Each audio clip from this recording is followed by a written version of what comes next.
নমস্কাৰ ND24 চাই থকাৰ বাবে আপোনাক ধন্যবাদ মই ৰাজদীপ বাইলুং বৰুৱা ৰাজপাটকাৰ শীৰ্ষক আমাৰ নিৰ্বাচন বিশেষ অনুষ্ঠান আৰু আজি আমি এই অনুষ্ঠানলৈ আহি উপস্থিত হৈছোঁ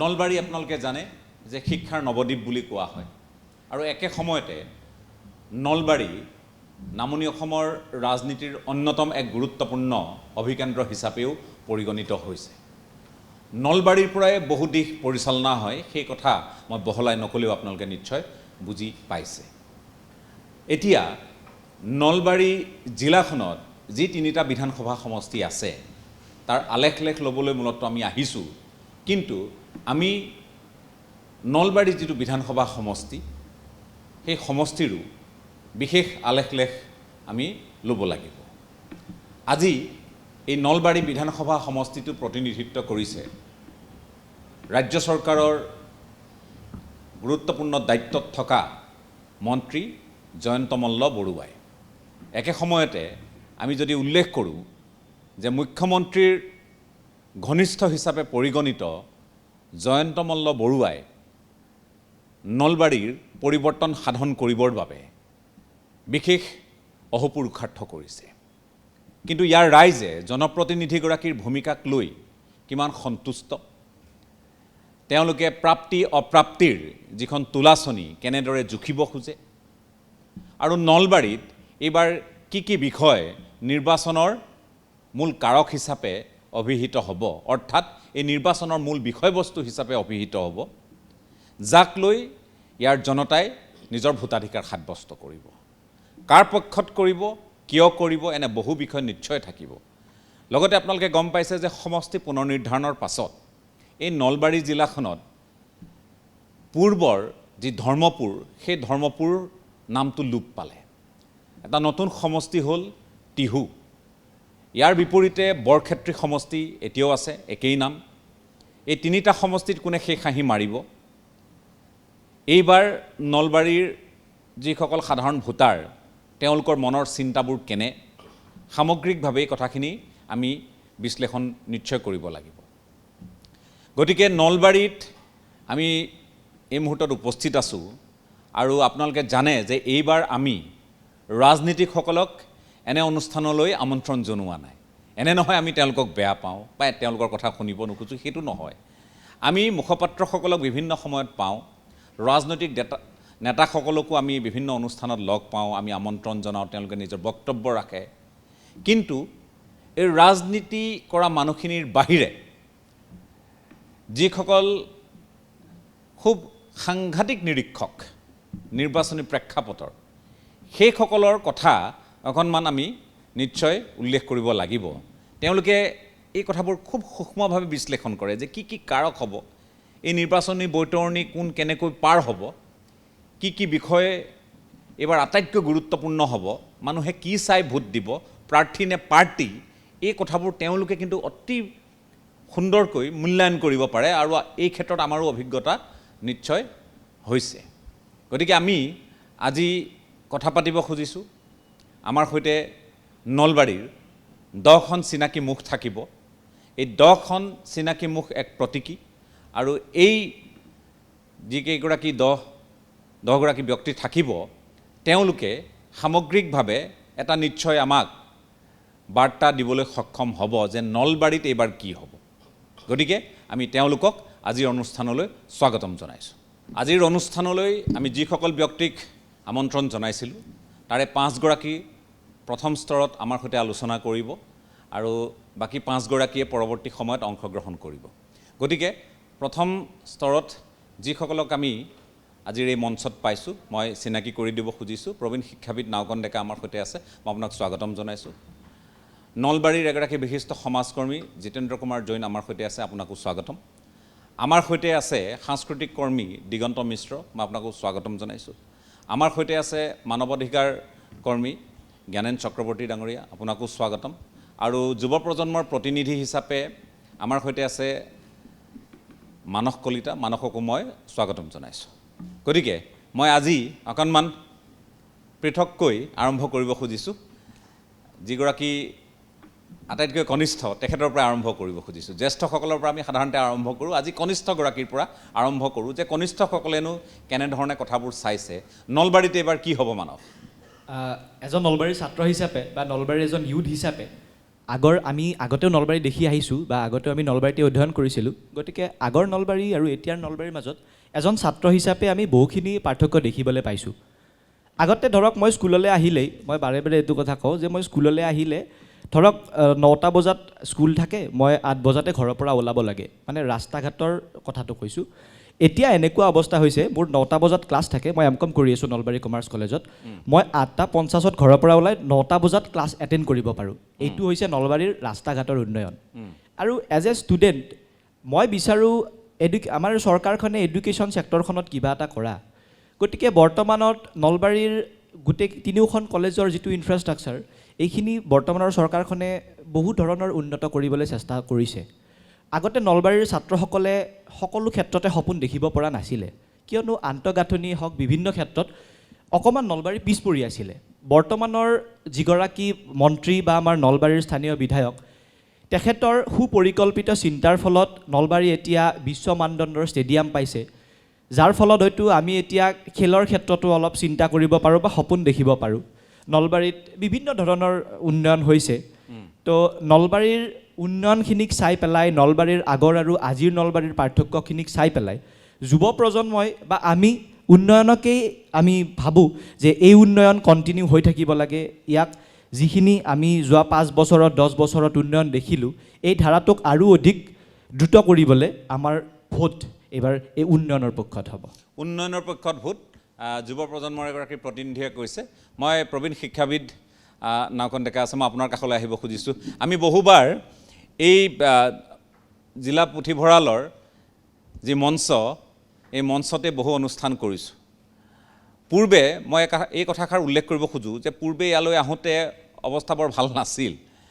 বহু ক্ষেত্ৰত আমি সমস্যাৰো সন্মুখীন হৈছিলোঁ, বিশেষকৈ অনুষ্ঠান এটা পতাৰ ক্ষেত্ৰত। আজি মই ভাল দেখিছোঁ, যে কি নহওক স্বাভাৱিকতে কৃতিত্ব স্থানীয় বিধায়কৰ ইয়াত থাকিবই, সন্দেহ নাই। কিন্তু যদি আমি চাওঁ যে বিগত 10টা বছৰেই নলবাৰী কিন্তু শাসক পক্ষৰ দখলতে আছে, নহয়নে? গতিকে এইবাৰ পূৰ্বৰ যিগৰাকী বিধায়ক, সেই বিধায়কগৰাকী কংগ্ৰেছৰ পৰা অৱতীৰ্ণ হ'ব আৰু এইবাৰৰ 2021 পৰা 26লৈ 5টা কাৰ্যকাল যি চম্ভালিলে, সেইগৰাকী বিধায়ক হ'ল জয়ন্ত মল্ল বৰুৱা, মন্ত্ৰী বৰ্তমান। গতিকে এইবাৰ 26ত যুঁজখন এগৰাকী প্ৰাক্তন বিধায়ক আৰু বৰ্তমানৰ বিধায়কৰ মাজত হ'ব। গতিকে একে দলৰে আছিল তেওঁলোক, এতিয়া পৃথক পৃথক দলৰ পৰা অৱতীৰ্ণ হ'ব। গতিকে এই ৰণখন এইবাৰ কেনে হ'ব আপোনাৰ দৃষ্টিত? ধন্যবাদ। নলবাৰীৰ এইবাৰৰ যিখন ৰাজনৈতিক যুঁজ হ'ব, এই যুঁজখন চাবলগীয়া যুঁজ হ'ব। কাৰণ ইয়াৰ আগৰ যিজন বিধায়ক মাননীয় অশোক শৰ্মা, তেখেত ৰাজনৈতিক এটা দলৰ পৰা ফালৰি কাটি এতিয়া কংগ্ৰেছত জইন কৰিছে আৰু জানিবলৈ পাইছোঁ তেখেত কংগ্ৰেছ দলৰো প্ৰতিনিধিত্ব এই নলবাৰী অঞ্চলৰ পৰাই কৰিব। আনহাতে আমাৰ বৰ্তমানৰ বিধায়ক তথা মন্ত্ৰী জয়ন্ত মল্ল বৰুৱাদেৱ ইয়াত কাৰ্যকাৰী মন্ত্ৰী হিচাপে পৰিগণিত হৈ আছে। মোৰ উপৰোক্ত বক্তাজনে ইতিমধ্যে কৈ গৈছে যে এইবাৰৰ নিৰ্বাচন মানুহে বিকাশৰ ওপৰত নিৰ্ভৰ কৰি ভোটদান কৰিব। মই ভাবোঁ অকল এই নলবাৰী অঞ্চলতে নহয়, মোৰ ঘৰ বনগাঁৱত, মোৰ সমষ্টিটো টিহুৰ অন্তৰ্গত, অৰ্থাৎ টিহু সমষ্টি হিচাপে পৰিগণিত। আমাৰ তাত বিধায়ক তথা মন্ত্ৰী হিচাপে মাননীয় শ্ৰী চন্দ্ৰমোহন পাটোৱাৰীদেৱ আছে। মই এই নলবাৰীতকৈও মোৰ সেই অঞ্চলটোৰ উন্নয়নৰ কথা মই বেছিকৈ জানিম, কাৰণ মোৰ ঘৰ তাতেই আৰু মোৰ কৰ্মস্থলীও তাতেই আছিল, যদিও মই এতিয়া অৱসৰ গ্ৰহণ কৰিছোঁ। জানিবলৈ পাইছোঁ, দেখিবলৈ পাইছোঁ, শুনিবলৈ পাইছোঁ যে জয়ন্ত মল্ল বৰুৱাদেৱৰ যিটো কাৰ্যকাল, এই কাৰ্যকালখিনিত নলবাৰীৰ যিটো পৰিৱেশ, এই পৰিৱেশটো বহুত পৰিৱৰ্তন ঘটিছে। কাৰণ ৰাস্তা ঘাটৰ পৰা আৰম্ভ কৰি স্কুল কলেজলৈ, তাৰোপৰি চৰকাৰে যিবোৰ আঁচনি গ্ৰহণ কৰিছে শ্ৰেণী ৱাইজ, যেনে বিধৱাবিলাকৰ কাৰণে, ছাত্ৰ ছাত্ৰীৰ কাৰণে, বুঢ়াৰ কাৰণে, ঠিক এনেকুৱাকৈ বা যিসকল শৈক্ষিক দিশত থকা মানুহ, পেঞ্চনাৰ, সেইবিলাকৰ কাৰণে এই আঁচনিবিলাক ঠিকমতে ফলপ্ৰসূভাৱে ইয়াত ৰূপায়ণ হৈছে। ঠিক সেইদৰে মোৰ অঞ্চলতো, মই অৱশ্যে এইটো ক'লোঁ যদিও আমাক প্ৰশ্নকৰ্তাই সুধিছে কেৱল নলবাৰী অঞ্চলৰ কথা, তথাপি ইয়াৰ মাজতে মই মোৰ অঞ্চলৰ কথাও মই কৈছোঁ যে মাননীয় চন্দ্ৰমোহন পাটোৱাৰীদেৱেও চৰকাৰৰ যিখিনি আঁচনি, এই আঁচনিখিনি সম্পূৰ্ণৰূপে সকলো শ্ৰেণীৰ মানুহৰ মাজত বিতৰণ কৰিছে, অৰ্থাৎ সেইবোৰক দিছে। গতিকে আপুনি এগৰাকী খুব ভাল নিৰীক্ষক, মই যিটো অনুভৱ কৰিছোঁ।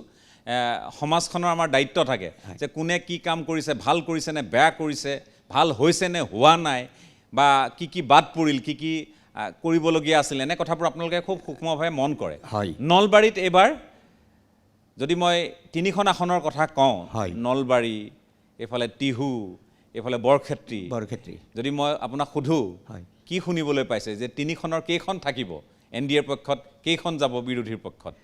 শুনিবলৈ পাইছোঁ, কথাটো কিমান শুদ্ধ অশুদ্ধ এইটো মই বিচাৰ কৰিব এতিয়াই নোৱাৰোঁ, এইটো ভোটাৰ ৰাইজে বিচাৰ কৰিব। জনসাধাৰণৰ মাজত এটা শ্লোগান আহি পৰিছে, সেই শ্লোগানটো হৈছে বিকাশ। বিকাশৰ ওপৰত নিৰ্ভৰ কৰি এইবাৰ জনসাধাৰণে নিশ্চয় ভোটদান কৰিব। ঠিক আছে, মই আকৌ আপোনাৰ কাষলৈ আহিম। আৰম্ভণিৰ মন্তব্যৰ বাবে আপোনাকো ধন্যবাদ। মই আহিব খুজিছোঁ জিতেন্দ্ৰ কুমাৰ জৈন ডাঙৰীয়া আছে। আমি পূৰ্বেও লগ পাইছোঁ, বহু কথাত আপোনালোকে সোৎসাৰ হোৱা মই নিজে পাইছোঁ, মই সাক্ষী আৰু, বেলেগ কথা নাই, মোৰ আগতেই কৈছে। গতিকে এতিয়া নলবাৰীৰ সমস্যাসমূহ জয়ন্ত মল্ল বৰুৱাই, আৰু সেইফালে টিহুৰ প্ৰসংগ যদি কওঁ, পূৰ্বৰ ধৰ্মপুৰৰ প্ৰতিনিধি হিচাপে এতিয়া টিহু চন্দ্ৰমোহন পাটোৱাৰী, আৰু এইফালে দিগন্ত বৰ্মন। গতিকে মই যদি আটাইকেইগৰাকীৰ কথা সোধোঁ আপোনাক, এই 3টা সমষ্টিত পাৰফৰ্মেঞ্চ তুলনামূলকভাৱে পাৰদৰ্শিতা কাৰ বেছি? মই জন্মলগ্নৰে পৰা নলবাৰী চহৰতে ডাঙৰ দীঘল হোৱা, যিহেতু প্ৰজ্ঞানগৰীত আপুনি সোমাই যি প্ৰজ্ঞা সেতু আছে সেয়া নাপাওঁতে চকুত পৰা ধৰণে আটক ধুনীয়াকৈ কনভেনশ্যন চেণ্টাৰ দেখিলে আপোনাৰ সঁচাকৈ ভাল লাগিব। মই পাই আহিছোঁ। কিন্তু এই জপনাতে জাতিলাও গজা বুলি এষাৰ কথা আছে, সেই কনভেনশ্যন চেণ্টাৰৰ লাগালাগিকৈ শ্বহীদ মুকুন্দ কাকতি বাছস্থান এতিয়া মৰিয়াহালিত পৰিণত হৈছে। আৰু নলবাৰীৰ সমষ্টিৰ উন্নতি বুলি ক'লে নলবাৰীৰ চহৰৰ উন্নতি মানে সমষ্টিৰ উন্নতি নুবুজায়। প্ৰজ্ঞা সেতু পাৰ কৰি সোঁহাতে কিছু দূৰ আগলৈ গ'লে প্ৰায় 100 বছৰীয়া গৰকা শ্বহীদ মুকুন্দ কাকতি অসামৰিক চিকিৎসালয় নিশেষ কৰা হৈছিল, প্ৰায় ঘূৰাই দিয়া হ'ল, কিন্তু আজিও সেয়া চিভিল মৰ্যাদা, অসামৰিক মৰ্যাদা আজিগোপতি পোৱা নাই। প্ৰজ্ঞানগৰীৰ বাসী হিচাপে মই ভাবোঁ কোনে জিকিব কোনে হাৰিব যুঁজটো হ'ব, নলবাৰীত যুঁজ হ'ব। কোনে জিকিব কোনে হাৰিব সেয়া বেলেগ কথা, কিন্তু নেৰেটিভ এনেধৰণৰো হ'ব নালাগে প্ৰজ্ঞানগৰীৰ। কাৰণ আয়ুক্ত কাৰ্যালয় আটক ধুনীয়া হৈছে, কিন্তু তাৰে পৰাই আপুনি যদি তামোল খোৱা এখনি বাট বুলি যদি যায় গাঁৱলৈ, সেই গাঁৱৰ ৰাস্তাৰ যিটো কদৰ্য ৰূপ, গাঁৱৰ ৰাস্তাৰো উন্নতি হ'ব লাগিব সমষ্টিৰ উন্নতি বুলি ক'লে। আৰু নল আছে জল নাই জানে, সেয়া এক গুৰুত্বপূৰ্ণ বিষয়। নলবাৰী চহৰৰ উন্নতি বুলি ক'লে যদি মদৰ দোকানৰ সংখ্যা বঢ়াটোও যদি হস্ত বৃদ্ধি কৰে, তাত আমাৰ ক'ব লগা নাই। চৰকাৰী স্কুল কিন্তু বন্ধ হৈছে। কিন্তু গুৰুত্বপূৰ্ণ এষাৰ কথা যে গৰ্ডন স্কুলত ইংৰাজী মাধ্যমৰ যি মডেল স্কুল কৰা হৈছে সেয়া কিন্তু প্ৰশংসনীয়। মই নিজেও ব্যক্তিগত অনুষ্ঠানত আছোঁ, ব্যক্তিগত অনুষ্ঠানৰ ক্ষতি হৈছে তেনে এক মডেল স্কুল পতাৰ কাৰণে, তাৰ বাবেও শলাগ ল'ব লাগিব। ক্ষতি হওক ব্যক্তিগত অনুষ্ঠানৰ, কিন্তু চৰকাৰী শিক্ষাখণ্ডত সেয়া ভাল হৈছে। কিন্তু বহুতো চৰকাৰী স্কুল, হাজাৰ হাজাৰ স্কুল অকল জিলাতে ভাবোঁ প্ৰায়, মই গৰ্ডনৰ খবৰটো পাইছোঁ, আমাৰ বাতৰিও হৈছে বোধ হয়, আৰু ভিন্ন মাধ্যমত মই দেখিছোঁ শিৰোনাম দখল কৰিবলৈ সক্ষমো কিন্তু হৈছে চৰকাৰী স্কুল বন্ধ হোৱাটো দুখজনক। মই ভাবোঁ গৰ্ডনৰ বিপৰীতে গৰ্ডনৰ বিপৰীতে মই ভাবোঁ প্ৰতিটো অনুষ্ঠান চৰকাৰী স্কুল এনেধৰণৰ হওক যাতে ব্যক্তিগত খণ্ডৰ বিদ্যালয়সমূহ বন্ধ হ'ব লগা হয় আৰু সেই শিক্ষক শিক্ষয়িত্ৰীসকলক ছাত্ৰ ছাত্ৰীসকলে চৰকাৰী স্কুলত পঢ়াৰ সুবিধা পাওক। তেতিয়া আমি ভাবিম যে এক জনকল্যাণকামী ৰাষ্ট্ৰৰ যি উন্নতি বুলি কয় তেনে এক চৰকাৰ আমি কাম্য কৰিম। আৰু অনাগত দিনত আগত সময়ত যি দলে নাহক আমি বিচাৰিম যি নেতাই নহওক বিধায়ক নহওক তেওঁ এখনি মানে যি দুখীয়াৰ হিয়াৰ আমঠ যি হস্পিটেল চিভিল হস্পিটেল এখনি চৰকাৰী হস্পিটেল সেই চৰকাৰী হস্পিটেল পূৰ্ণ মৰ্যাদা পাব লাগিব আৰু নাপালেও যি চৰকাৰে নহওক তাৰ হৈ আমি কিন্তু যুঁজ দি থাকিম। ঠিক আছে, মই আপোনাক ধন্যবাদ জ্ঞাপন কৰিছোঁ আৰম্ভণিৰ মন্তব্যৰ বাবে। কিছু প্ৰসংগ তেখেতে উল্লেখ কৰিছে। মই আহিব খুজিছোঁ জ্ঞানেন চক্ৰৱৰ্তী ডাঙৰীয়া আপোনাৰ কাষলৈ। নলবাৰীত এইবাৰ 3টা যি বিধানসভা সমষ্টি এই সমষ্টিকেইটাৰ আলেখ যিহেতু আমি ল'বলৈ আহিছোঁ কি হৈ আছে আপোনালোকে বেছি ভালকৈ জানিব। পাৰফৰ্মাৰ কোনে ভাল প্ৰদৰ্শন কৰিছে আৰু ৰাইজে কি কি বিষয়ক লৈ ভোট দিব।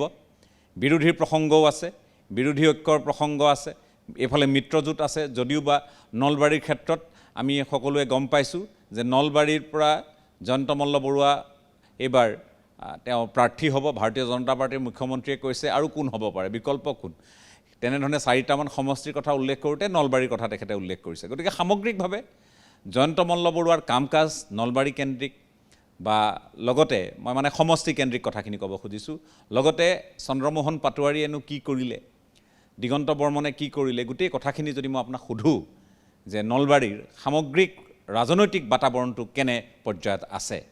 এটা সত্য আৰু এটা বাস্তৱ। সত্যটো হ'ল শক্তিশালী চৰকাৰৰ বিৰুদ্ধে এটা শক্তিশালী বিৰোধী শক্তি লাগে, এইটো হ'ল সত্য। তেতিয়া অট'ক্ৰেচি নহয়, স্বৈৰতন্ত্ৰ নহয়, স্বৈৰাচাৰ নহয়। আৰু বাস্তৱটো হ'ল 2021 চনৰ জুন মাহৰ পৰা অসমৰ ৰাইজেহে বিৰোধীৰ ভূমিকা পালন কৰিছে। বাৰে বাৰে চিঞৰি আছে যে তোমালোকে, বিৰোধীক বাৰে বাৰে কৈছে যে তোমালোকে এইখন শক্তিশালী চৰকাৰৰ বা শক্তিশালী দলটোক অকলে বলে নোৱাৰা, লগ লাগা। আৰু আজিতো আপোনালোকে দেখিছেই কি অৱস্থা হ'লগৈ, কেইবাটাও ভাগত বিভক্ত বিৰোধী। এতিয়া ৰাইজে বিৰোধীৰ নিশ্চয় ভূমিকা ল'ব লাগিব। এইটো হ'ল বাস্তৱ। আৰু তৃতীয় কথাটো হ'ল কি, নলবাৰী সমষ্টিৰ যিগৰাকী বিধায়ক তথা অসম চৰকাৰৰ শক্তিশালী কেবিনেট মিনিষ্টাৰ জয়ন্ত মল্ল বৰুৱাদেৱৰ আটাইতকৈ কঠোৰ সমালোচক মই অহংকাৰ নকৰোঁ, কিন্তু গৰ্ব কৰোঁ। ভুল কৰিছিল, কিন্তু যোৱা 2-3 বছৰৰ ভিতৰত তেখেতে নলবাৰী জিলাৰ সদৰ ঠাই নলবাৰী চহৰৰ উন্নয়নৰ কথা কোৱা নাই। নলবাৰী চহৰৰ উন্নয়ন মানে নলবাৰী জিলাৰ সদৰ ঠাইখনৰ উন্নয়ন। ইয়াত সংহত জিলায়ুক্তৰ অফিচটো নলবাৰী চহৰবাসী নহয়, গোটেই নলবাৰী জিলাবাসী ৰাইজেই আহিব। কনভেনশ্যন চেণ্টাৰ, আপুনি অলপ আগত কৈছে যে ইয়াত জিলা পুথিভঁৰাল, আজিৰ পৰা 3-4 বছৰ আগলৈকে নলবাৰী নাট্য মন্দিৰটো হৈছে আমাৰ একমাত্ৰ কমিউনিটি হল। এতিয়া নাট্য মন্দিৰটো মাজতে অলপ ৰিপেয়াৰ কৰিব লগা হৈছিল, ৰিপেয়াৰ হ'ল। জিলা পুথিভঁৰালৰ প্ৰেক্ষাগৃহটো হ'ল, নলবাৰী কনভেনশ্যন চেণ্টাৰটো হ'ল, জিলায়ুক্তৰ অফিচ হ'ল, এখন মিনি ষ্টেডিয়ামৰ পৰা এখন আন্তঃৰাষ্ট্ৰীয় মানদণ্ডৰ এখন ষ্টেডিয়াম হ'ল, ইঞ্জিনিয়াৰিং কলেজ হ'ল, কম আন্তঃগাঁথনি থকা হ'লেও নলবাৰী মেডিকেল কলেজ হস্পিটেল হ'ল। তাৰ মাজতো আৰু কৰিবলগীয়া বহুত নিশ্চয় আছে। গতিকে মানুহে আমি যিটো দেখিছোঁ আগতে সততাৰ ৰাজনীতি, আজিৰ পৰা 20 বছৰ 25 বছৰ 30 বছৰ আগত মানুহে মানুহক সততাৰ ৰাজনীতিটো প্ৰিফাৰ কৰিছিল, অগ্ৰাধিকাৰ দিছিল। কিন্তু এতিয়া সততা বুলি পেলাই কথা নাই, বিকাশৰ ৰাজনীতি যিয়ে কৰিব তেওঁলোকক অগ্ৰাধিকাৰ দিব। আৰু সেইকাৰণে কৈছোঁ যে যোৱা 2-3 বছৰত আমি জয়ন্ত মল্ল বৰুৱা দেৱক যি ধৰণে কঠোৰ সমালোচনা কৰিছিলোঁ তেখেতে কঠোৰ সমালোচনাৰ উত্তৰ কামৰ মাজেৰে দিবলৈ চেষ্টা কৰিছে। এইটো কিন্তু এটা ভাল লক্ষণ, ভাল লক্ষণ। মাত্ৰ 69 কিলোমিটাৰ দূৰত থকা অসমৰ ৰাজধানী চহৰখনৰ পৰা মাত্ৰ 69 কিলোমিটাৰ দূৰত থকা নলবাৰী জিলাখনৰ যিটো যিটো মাহিয়াৰ দৃষ্টি যিটো অনগ্ৰসৰ এৰিছিল, আজি সেই অনগ্ৰসৰতাটো অকণমান অগ্ৰসৰ হ'বলৈ অৰ্থাৎ ভালৰ ফালে আহিবলৈ চেষ্টা কৰিছে। আৰু ইয়াৰ কাৰণে কিন্তু বৰ্তমানৰ এই শক্তিশালী মন্ত্ৰীগৰাকী নিশ্চয় প্ৰশংসাৰ পাত্ৰ। যিয়েই নহওক, কিন্তু তেখেতৰ আটাইতকৈ ডাঙৰ বিফলতাটো হ'ল জল জীৱন মিছন। মোৰ ঘৰৰ পৰা, মই বৰক্ষেত্ৰী সমষ্টিৰ ভোটাৰ, বৰক্ষেত্ৰী সমষ্টিতটো বিৰোধী বিধায়ক আছে দিগন্ত বৰ্মন ডাঙৰীয়া। মোৰ ঘৰৰ পৰা মাত্ৰ 25 মিটাৰ দূৰত জল জীৱনৰ এই পানীৰ ব্যৱস্থাটো অৰ্থাৎ পানীৰ অফিচটো আছে। কিন্তু এতিয়ালৈকে আমাৰ গাঁওখনলৈকে, সেইখন গাঁৱত সীমামূৰীয়া গাঁওখনত আছে, সেইখন গাঁৱলৈকে, মোৰ গাঁওখনলৈকে আজিলৈকে নলো নাহিল, পানীও জলো নাহিল। ইয়াৰ দায়িত্বটো জয়ন্ত মল্ল বৰুৱাৰ নিশ্চয় আছে, মই দিগন্ত বৰ্মনৰ কথা নকওঁ বাৰু। গতিকে সামগ্ৰিকভাৱে এটা কথা আমি লক্ষ্য কৰিছোঁ, তিনিওটা সমষ্টিৰ ৰাইজে আমাৰ কনিষ্ঠ মানস প্ৰতিমে কোৱাৰ দৰে বা ডেকা ছাৰে কোৱাৰ দৰে মানুহে কিন্তু এইবাৰ বিকাশৰ বাবেহে ভোট দিব। বিকাশৰ পূৰ্বৰ মানে যিবোৰ আপোনাৰ যে নহয় ৰাজনৈতিক সততা ইত্যাদি কিবা কিবি মানুহজন ভাল বেয়া এইবোৰ এতিয়া ক'ৰবাত কাম কৰিলে কেতিয়াবা ভুল হয়, আৰু ভুল হ'লে আমি ৰাইজে শুধৰাই দিব লাগিব। কিন্তু এটা কথা ঠিক, এই মুহূৰ্তত নলবাৰী জিলাটো বিৰোধী দুৰ্বল, যথেষ্ট দুৰ্বল, আৰু গোটেই অসমতে সেই তাৰ প্ৰভাৱটো আছে। ঠিক আছে, মই আপোনাক ধন্যবাদ জনাইছোঁ আৰম্ভণিৰ মন্তব্যৰ বাবে। আকৌ এবাৰ মই আপোনাৰ কাষলৈ আহিম, কিন্তু মই দিগন্ত মিশ্ৰ আমাৰ সৈতে আছে, সাংস্কৃতিক কৰ্মী। এগৰাকী সাংস্কৃতিক কৰ্মী হিচাপে ৰাজনীতিৰ যদি পৰিভাষা আপুনি ব্যাখ্যা কৰিবলগীয়া হয় নলবাৰী জিলাখনৰ, আপুনি কেনেধৰণে কৰিব? না, প্ৰথম কথা হ'ল ইতিমধ্যে আমাৰ বাকী পেনেলত থকা যি ব্যক্তি আটাই কৈছে, মানে ৰাইজে এতিয়া যিটো দেখা পাইছে বা বিবেচনা কৰে এইটো হৈছে বিকাশৰ যিটো কথা। আমি নলবাৰী চহৰত বহুত বছৰৰ পৰা আছোঁ, আৰু এই চহৰখনৰ অৱস্থাটো আমি দেখিছোঁ যে ইয়াত আমি কেনেকৈ বসবাস কৰিছোঁ। আৰু মই মানে মাজতে এনেকুৱা মোৰ অনুভৱ হৈছিল যে আমি এখন বসবাসৰ অনুপযোগী চহৰত বসবাস কৰি থাকিবৰ কাৰণে আমাক বাধ্য কৰোৱা হৈছে। কাৰণ আমি যদি বাট পথেৰে ওলাই আহোঁ আমি ঠিকমতে আহিব নোৱাৰোঁ, কাৰণ বাৰিষাৰ কথা মই বিশেষভাৱে কৈছোঁ, চাৰিওফালে পানী জমা হোৱা এটা ডাঙৰ সমস্যা আছিলে। তো এনেকুৱা ধৰণৰ বিভিন্ন সমস্যাৰে আমি এই চহৰখনত আমি বসবাস কৰি আহিছিলোঁ, বা চহৰৰ বাসিন্দাসকলেও যথেষ্ট বিৰক্তি অনুভৱ কৰিছিল যে আমি ইয়াত কেনেকুৱা এখন চহৰত আমি বসবাস কৰিছোঁ। কিন্তু যোৱা কেইবছৰত এই চহৰখনৰ যিটো উন্নয়ন, ৰাজপথৰ পৰা পদপথলৈকে, আমাৰ আচলতে ক'ব লাজ লাগে যে আমাৰ আজি 2 বছৰ আগলৈকে আমাৰ ইয়াত পদপথ বোলা বস্তুটোৱেই নাছিল। তো এতিয়া এইবিলাক কৰিবৰ কাৰণে আচলতে বহুত একো তেনেকুৱা কথা নাই, কিন্তু এজন মানুহৰ সদস্যাৰ বৰ দৰকাৰ, নেতা এজনৰ সদস্যা লাগে, আৰু যিটো কথা জয়ন্ত মল্ল বৰুৱাই কৰি দেখাইছে। তো এনেকৈ কিছু কাম আগবাঢ়িছে, যিটো এতিয়া আজি নলবাৰীত আপুনি যদি ৰাজদীপ যদি খোজ কাঢ়োঁ বুলি ভাবে যে অনুষ্ঠানটোৰ শেষত এবাৰ মই নলবাৰীত খোজ কাঢ়িম, তেতিয়াহ'লে আপুনি 4-5 কিলোমিটাৰ পদপথেৰে গৈ পেলাই ঘূৰি আহিব পাৰিব সুন্দৰকৈ, ক'তো একো অসুবিধা নাপায়। আৰু পদপথসমূহ আগতে আচলতে যিবিলাক পদপথ আছিল বা ৰাস্তাৰ কাষৰ ঠাইবোৰ আমাৰ ষ্ট্ৰীট ভেণ্ডৰসকলে, পদপথৰ দোকানী ব্যৱসায় কৰাসকলে তেওঁলোকে বন্দী কৰি থৈছিল, ফলত চহৰখনত সকলো সময়তে এটা ট্ৰেফিক জামৰ মানে অৱস্থা আছিলে, যিটো যোৱা কেইবছৰত যেতিয়া আমাৰ ইয়াতে পদপথৰ ব্যৱস্থা হ'ল, নতুনকৈ বজাৰ সৃষ্টি কৰা হৈছে, সকলো স্তৰৰ মানুহক এই উন্নয়নে চুই গৈছে, যাৰ কাৰণে যোৱাকালি আমি অনুভৱ কৰিছোঁ যেতিয়া মুখ্যমন্ত্ৰী 9 তাৰিখে যেতিয়া মুখ্যমন্ত্ৰীৰ জন আশীৰ্বাদ যাত্ৰা আমাৰ এই নলবাৰী সমষ্টিৰ মাজেৰে পাৰ হৈ গ'ল, তেতিয়া যিটো ৰাইজৰ ঢল দেখিলোঁ, আৰু স্বতঃস্ফূৰ্তভাৱে মানুহে ওলাই আহি পেলাই মুখ্যমন্ত্ৰীজনক আশীৰ্বাদ দিছে বা তেওঁৰ জন আশীৰ্বাদ যাত্ৰাত সংযুক্ত হৈছে, এই কথাটোৱে আমাক বুজাইছে যে মানুহে উন্নয়ন যিখিনি হৈছে তাক স্বীকৃতি প্ৰদান কৰিছে। গতিকে এই মুহূৰ্তত অন্য একো কথা মই ভাবোঁ আপোনাৰ মতে ইয়াত এতিয়া বিকল্প বোলা শব্দটো নাই, বিকল্প একো শব্দ নাই। মই জৈন ডাঙৰীয়াই শিক্ষাৰ ক্ষেত্ৰত 2-এটা কথা কৈছে, মই জাষ্ট 2টামান কথা ক'ব বিচাৰিছোঁ আৰম্ভণিতে, হয় যে আমাৰ শিক্ষাৰ ক্ষেত্ৰত যেনেকৈ গৰ্ডন উচ্চতৰ মাধ্যমিক বিদ্যালয় 100টামান ছিট আছে 300 ষ্টুডেণ্টে আজি কেইদিনমান আগতে এণ্ট্ৰেঞ্চ এক্সাম দিছে, যিটো সঁচাকৈ বহুত আশাৰ বতৰা। আৰু আমাৰ ইয়াৰে চহৰৰ আৰু নলবাৰী সমষ্টিৰ বিদ্যালয়বিলাকৰ মই কথা ক'ব গৈছোঁ, বেছিভাগ বিদ্যালয় ভগ্নপ্ৰায় অৱস্থাত আছিল। আৰু এই বিদ্যালয়সমূহ যোৱা কেইটা বছৰত নলবাৰী চহৰৰ যদি মই এই বিদ্যালয়খিনিৰ কথা কওঁ, গৰ্ডন স্কুলটো বাদ দিলোঁ বাৰু, ছোৱালী হাইস্কুল এখন নলবাৰীৰ অতি পুৰণি ছোৱালী শিক্ষানুষ্ঠান, দেৱীৰাম পাঠশালা উচ্চতৰ মাধ্যমিক বিদ্যালয় আছে, মহেন্দ্ৰ নাৰায়ণ চৌধুৰী বালিকা বিদ্যাপীঠ আছে, আটাইবোৰ স্কুলতে বিল্ডিং ঘৰ নতুনকৈ নিৰ্মাণ কৰি পেলাই এটা ভাল ইনফ্ৰাষ্ট্ৰাকচাৰ দিয়াৰ কাৰণে চেষ্টা কৰা হৈছে, যিটো হয়তো আগন্তুক দিনত আমাৰ এই অঞ্চলৰ ল'ৰা ছোৱালীক আকৌ চৰকাৰী বিদ্যালয়লৈকে আকৰ্ষিত কৰাৰ এটা সুবিধা প্ৰদান কৰা হৈছে। আৰু এটা কথা মই এইখিনিতে ক'ব বিচাৰিছোঁ যে আমাৰ চহৰখনৰ আচলতে বহুত বেছি উন্নতি হ'ল, মানে আমি যিমান আশা কৰিছিলোঁ তাতকৈ অকণমান স্পীডত উন্নতিটো হৈছে, খুব ধুনীয়া লগা হৈছে চহৰখনত, এতিয়া ষ্ট্ৰীট লাইট আছে, গতিকে চহৰত ঘূৰি ফুৰি আমি বহুত ভাল পাওঁ কাৰণে গাঁৱলৈ আমাৰ যোৱাটো অকণমান কমি গৈছে। আৰু ফলত আমি গাঁৱত হোৱা উন্নয়নবিলাক আমি দেখা নোপোৱা যেন আমি অনুভৱ কৰিছোঁ। আমাৰ নলবাৰী সমষ্টিৰ এটা ভিতৰুৱা অঞ্চল চৰিয়াত সদাগৰ বুলি এখন LP স্কুল আছে, মই নামটো একেবাৰে পাহৰি গৈছোঁ, সেই LP স্কুলখন PMশ্ৰী কৰা হৈছে। আৰু সেই অঞ্চলৰ গাঁৱৰ অঞ্চলৰ ল'ৰা ছোৱালীয়েও যাতে ৰাষ্ট্ৰীয় মানদণ্ডৰ শিক্ষা লাভ কৰে তাৰ ব্যৱস্থা কৰা হৈছে। আৰু চৰিয়া অঞ্চলত যদি যায়, এনেকুৱা অগণন গাঁৱৰ অঞ্চল আছে যিবোৰ অঞ্চলত যদি আপুনি যায় ND24 কেতিয়াবা, তেতিয়া দেখিব যে তাৰ বাট পথ চহৰৰ প্ৰায় সমানুপাতিক। তাৰমানে যিটো চহৰকেন্দ্ৰিক উন্নয়নৰ বা চহৰখনহে চকুত লগা হৈছে, ইয়াৰ কাম কাজবোৰহে ভাল লগা হৈছে, তেনে নহয় আপোনাৰ মতে?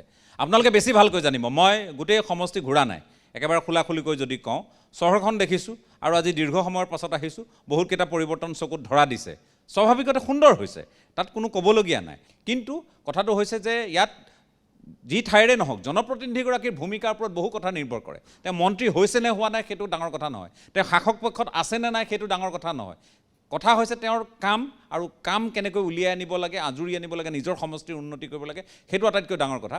মই আৰু আপোনালোকৰ সৈতে কথা পাতিম, এটা বিৰতিৰো সময় হৈছে, গতিকে মই বিৰতিটো লৈ লৈছোঁ।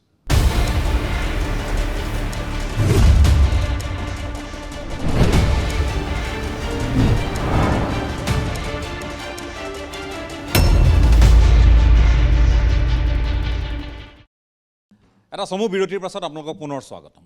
আমি নলবাৰীত উপস্থিত আছোঁ।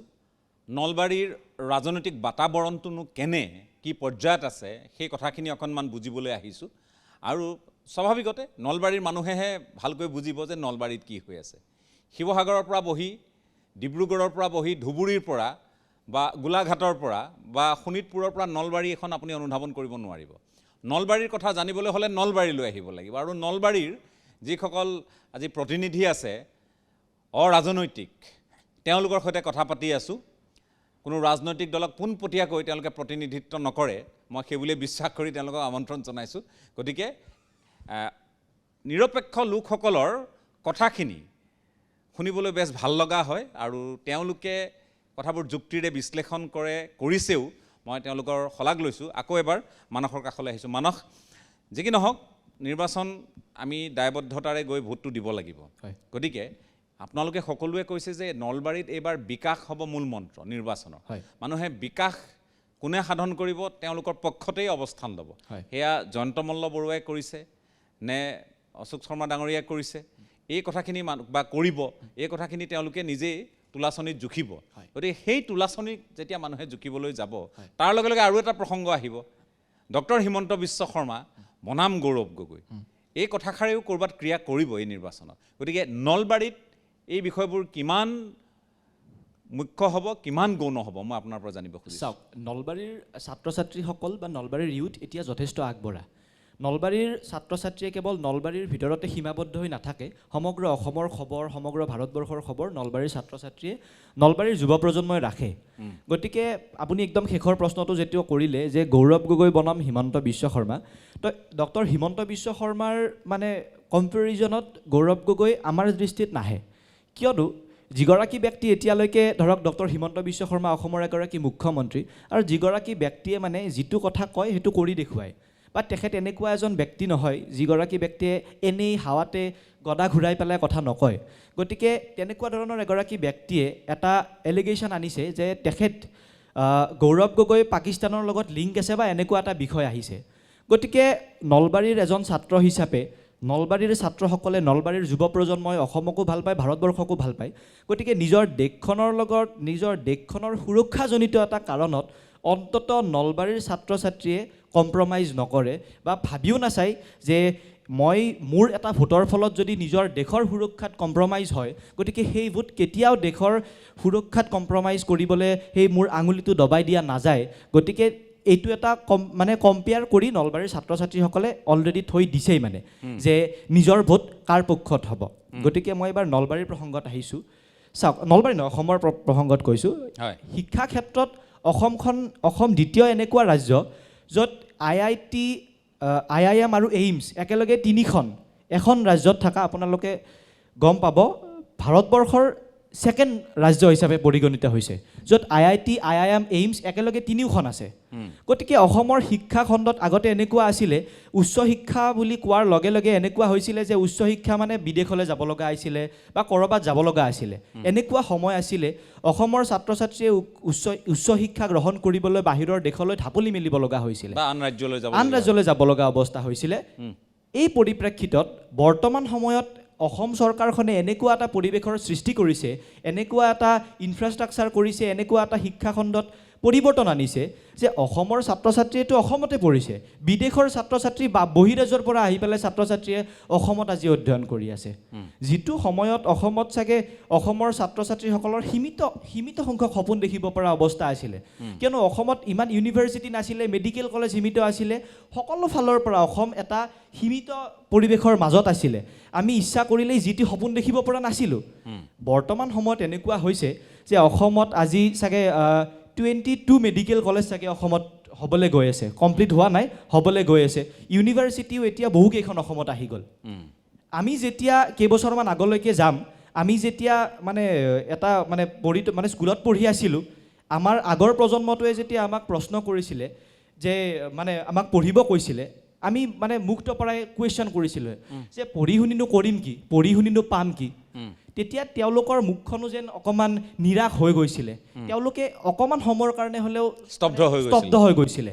কিন্তু এতিয়া আমাৰ প্ৰজন্মই যেতিয়া আমি আমাৰ কনিষ্ঠসকলক পঢ়িবলৈ কওঁ, কনিষ্ঠসকলে যেতিয়া আমাক প্ৰশ্ন কৰে পঢ়ি শুনিনো পাম কি, আমি কিন্তু একেমুখে উত্তৰ দিব পাৰোঁ, পঢ়ি শুনি ADRE, APSC আদি সকলো পাবলৈ সক্ষম হৈছে। ঠিক আছে, গতিকে এইখিনি এইটোৱেই হৈছে পাৰ্থক্য আগৰ সময়, আৰু এই পাৰ্থক্যটোৱে নিৰ্বাচনত ক্ৰিয়া কৰিব, পাৰ্থক্যটোৱে নিৰ্বাচনত ডেফিনেটলি ক্ৰিয়া কৰিব। বহুত বহুত ধন্যবাদ। মই ডেকা ডাঙৰীয়া আকৌ এবাৰ আপোনাৰ কাষলৈ আহিছোঁ। গতিকে আপোনাৰ পৰা মই সামৰণিৰ মন্তব্যই ল'ব লাগিব, কাৰণ মই আকৌ বাকীসকলৰ কাষলৈ যাম।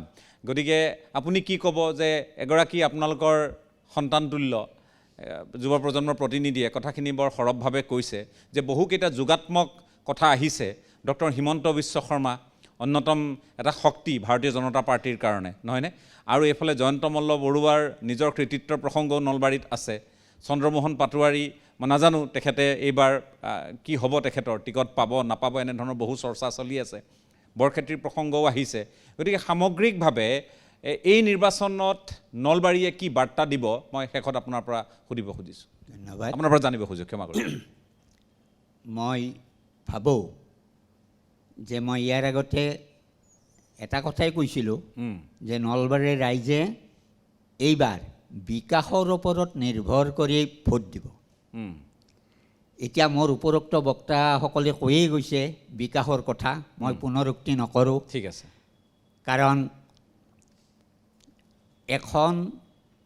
এটা সমষ্টি বিকাশ বুলি ক'লে অকল এটা ক্ষেত্ৰতেই নহয়, ৰাস্তা পদূলি, শিক্ষা, স্বাস্থ্য সকলোবোৰ কেন্দ্ৰ কৰি মূল্যায়ন কৰা হ'ল। চাওক যে আমাৰ যিবিলাক ৰাস্তা পদূলি আছিল, এটা সময়ত কৈয়ে গৈছে যে আমি খোজকাঢ়িব নোৱাৰা অৱস্থা আছিল, সেই সময়ত আমি এতিয়া আনন্দমনে বিচৰণ কৰিব পৰা হৈছোঁ। দ্বিতীয়তে হ'ল স্কুলবিলাকৰ কথা বা কলেজবিলাকৰ কথা। আজি 1-2 দশকমান আগৰ পৰা আমাৰ বাতৰি কাকত বা মিডিয়াবিলাকত এটা কথা উত্থাপন হয় যে অসমৰ শৈক্ষিক যিটো পৰিৱেশ, এই শৈক্ষিক পৰিৱেশটো বেয়াৰ কাৰণে আমাৰ ছাত্ৰ ছাত্ৰীসকলৰ ফলাফল নিম্নগামী হৈছে আৰু মানৱ সম্পদো গঢ়াত কিছু লাঘৱ হৈছে। মই ভাবোঁ যে এই ছাত্ৰ ছাত্ৰীসকলৰ উন্নতিৰ কাৰণে বা মানৱ সম্পদ উন্নতিৰ কাৰণে আমি কেইটামান চৰ্ত ল'ব লাগিব, বিশেষকৈ শিক্ষানুষ্ঠানৰ ক্ষেত্ৰত। প্ৰথম মানে চৰ্তটো হ'ল যে যিবিলাক শিক্ষানুষ্ঠান আছে, এই শিক্ষানুষ্ঠানবিলাকৰ যিটো আন্তঃগাঁথনি উন্নতি হ'লেই প্ৰথম এটা ভাল পৰিৱেশ আহে। সেইফালৰ পৰা মই ক'ব গ'লে নলবাৰী সমষ্টিৰ যিবিলাক স্কুল কলেজ আছে সেইবিলাকৰ আন্তঃগাঁথনি উন্নতি হৈছে। আজিৰ পৰা প্ৰায় 6-7 বছৰ আগতে স্কুলবিলাকৰ আন্তঃগাঁথনিটো দুখ লগা আছিল, কিন্তু আজি আমি যি দেখিছোঁ আন্তঃগাঁথনি উন্নতি হৈছে। ধৰি লওক আপোনালোকৰ চকুৰ আগতে আছে গৰ্ডন হাইস্কুল, আমাৰ বনগাঁও হাইস্কুল, দেৱীৰাম হাইস্কুলৰ ইতিমধ্যে আৰম্ভ হৈছেই, তেনেকুৱা হৈয়ে আছে। মই আমাৰ এই চৰকাৰখনে আজি 3-4মান বছৰত যি শিক্ষানুষ্ঠানবিলাকৰ কাৰণে যি শিক্ষক শিক্ষয়িত্ৰীবিলাক নিয়োগ কৰিছে, মেধাৰ ভিত্তিত কৰিছে, মেধাৰ ভিত্তিত। ইয়াত আগতে কিন্তু আমি পাইছিলোঁ যে ৰাজনৈতিক ব্যক্তিসকলে এই স্কুল কলেজবিলাকৰ শিক্ষানুষ্ঠানবিলাকৰ যদি এপইণ্টমেণ্ট দিব লগা হয়, তেওঁলোকৰ কলমৰ আগতে এপইণ্টমেণ্ট হয়। কিন্তু এইবাৰ আমি দেখিছোঁ 1,60,000ৰো অধিক ব্যক্তি কৰ্মচাৰী আমাৰ নিয়োগ হৈছে আৰু সকলোবোৰ মেধাৰ ওপৰত ভিত্তি কৰি নিৰ্বাচিত হৈছে। গতিকে এইটো এটা আলোড়নৰ সৃষ্টি কৰিছে। ঠিক আছে, মোৰ সময় যিহেতু সীমিত, গতিকে মই আপোনাক ধন্যবাদ জ্ঞাপন কৰিছোঁ। জৈন ডাঙৰীয়া, আপোনাৰ কাষলৈ আহিছোঁ। ইতিবাচক নেতিবাচক বহু দিশ থাকে একোটা সমষ্টিত, আৰু সামগ্ৰিকভাৱে ৰাজ্যৰ ৰাজনীতিত আন বহু বিষয়ো আছে যিবোৰে ক'ৰবাত নহয় ক'ৰবাত প্ৰভাৱ পেলাব। গতিকে আমি গৌৰৱ গগৈৰ প্ৰসংগটো উল্লেখ কৰিছোঁ। বিৰোধী সম্পূৰ্ণভাৱে একত্ৰিত বুলি আপুনি ক'ব নোৱাৰে। গৌৰৱ গগৈৰ নেতৃত্বত অসম জাতীয় পৰিষদ বা আমি দেখিছোঁ যে তেওঁলোকে অৱশ্যে ৰাইজৰ দলক ইতিমধ্যে বাদ দিয়াৰ ধৰণৰে হৈছে। AIUDF-এ পৃথকে নিৰ্বাচনত অৱতীৰ্ণ হ'ব। তাৰপাছত আম আদমীকে ধৰি আন বহুকেইটা দলেও আলোচনা বিলোচনা কৰিছে, আন এক বিৰোধী গোট তেওঁলোকে গঠন কৰিব। গতিকে সামগ্ৰিকভাৱে এইফালে যদি ভাৰতীয় জনতা পাৰ্টীৰ নেতৃত্বত অগপ BPF-ৰ মিত্ৰজোঁট UPPL কি পৰ্যায়ত কেনেধৰণে লগ লাগিছে সেয়া সকলো আপোনালোকে জানে যে প্ৰমোদ বড়ো ৰাজ্যসভালৈ নিৰ্বাচিত হৈছে। সেই কথাক লৈও বাৰু বিতৰ্ক আছে। যে কি নহওক UPPL এক ধৰণে আপোচ মীমাংসালৈ আহিব বুলি ধাৰণা কৰা হৈছে, যদিওবা আসন তেওঁলোকে NDA বুলি নাপাব। কিন্তু গৌৰৱ গগৈ বা বিৰোধীৰ যিটো কুচকাৱাজ, এই কুচকাৱাজে নলবাৰীত কিবা প্ৰভাৱ পেলাব পাৰিবনে? বৰ্তমান পুঁজিবাদী ব্যৱস্থা যদি আমি মুখ্যমন্ত্ৰী হেমন্ত বিশ্ব ডাঙৰীয়াক শক্তিশালী বুলি কওঁ, তেনেহ'লে অসমৰ পৰা সাংসদ হিচাপে যোৱা গৌৰৱ গগৈ ডাঙৰীয়া শক্তিশালী, দুয়োজনে শক্তিশালী। কিন্তু মোৰ পূৰ্বৰ ছাত্ৰ উঠি অহা যুৱকে কৈছে যে গৌৰৱ গগৈৰ যেন তেনেকৈ স্থান নাই। নলবাৰীত কালি মুখ্যমন্ত্ৰী ডাঙৰীয়া আহিছিল, হয় জনসমাগম হৈছে। মই জানো প্ৰজ্ঞানগৰলৈ যদি কাইলৈ গৌৰৱ গগৈ ডাঙৰীয়া আহে, ৰাইজে সঁহাৰি জনাব। মই নিজে BJP আৰু কংগ্ৰেছৰ সমৰ্থক নহয়, দুয়ো দলৰে নহয়, মুকলিকৈ কৈছোঁ।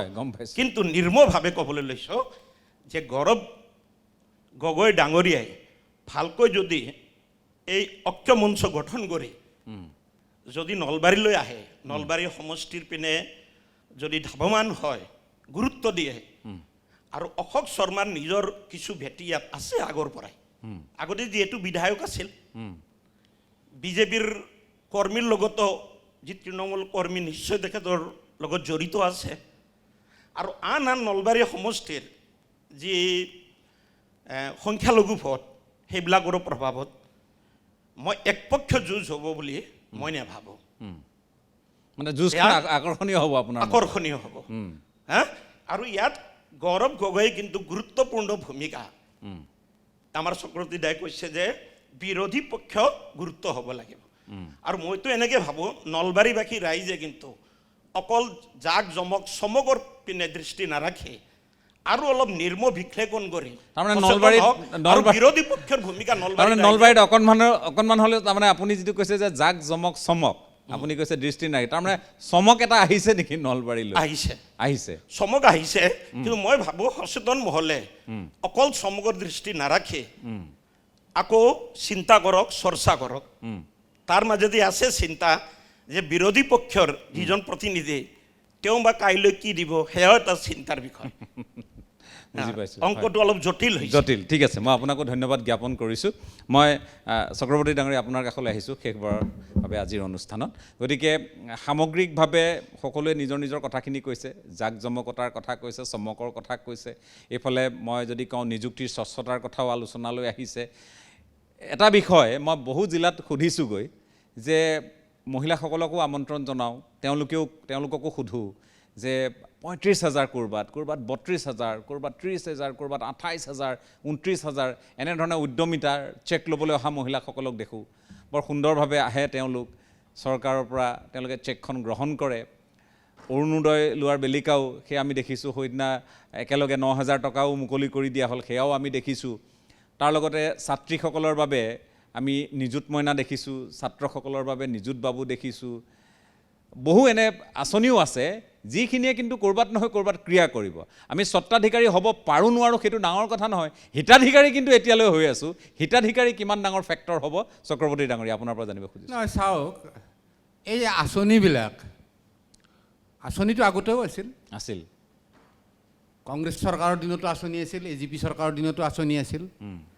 তেতিয়া যেনিবা সূতা আছিল, কম্বল আছিল, আঁঠুৱা আছিল, চাউল আছিল। এতিয়া সূতা কম্বল নিদিয়ে, এতিয়া টকা পইচা দিয়ে। জানুৱাৰী মাহত ফেব্ৰুৱাৰী মাহত 10,000 টকাকৈ মহিলাসকলৰ একাউণ্টছত সোমাল। আজি 10:30 বজাত 9,000 টকা সোমাল। তাৰপিছত আপুনি ভাবিব নেকি যে তেওঁলোকে বেলেগক ভোট দিব? এইটো বাস্তৱ কিন্তু দেই। মই এইটো কথা কোৱা নাই যে তেওঁলোকে ভোট বেলেগক দিয়াটো উচিত, মই কথাটো কোৱা নাই। কাৰণ যিসকল মহিলাক কোনোদিনে গিৰিয়েকে সন্তানে 10 টকা, 20 টকা, 100 টকা একাউণ্টছত ভৰাই দিয়া নাছিল, তেওঁলোকৰ একাউণ্টছত যোৱা 2 মাহত, আজিৰে সৈতে 2 মাহত 19,000 টকা সোমাল। ইয়াত বেলেগ কথা একো নাই, টকা সোমাইছে, ভোট দিব। গতিকে অসমত এই বিৰোধীসকলে সেই কথাখিনি ভবাটো উচিত আছিল, ঐক্যবদ্ধ হৈ। কাৰণ আঁচনি প্ৰত্যেকখন চৰকাৰে আনেই, আৰু আঁচনি থাকিব, ৱেলফেয়াৰ আঁচনি আমি মাজনী মামনি এইটো আদৰণি এইবোৰ দেখা নাছিলোঁ জানো কংগ্ৰেছৰ দিনত? থাকিবই। এতিয়া তেওঁলোকে আগৰ চৰকাৰবিলাকৰ দিনত আঁচনি বেছি নাছিল, এতিয়া এখেতসকলে প্ৰতিটো শ্ৰেণীৰ কাৰণে আঁচনি আনিছে।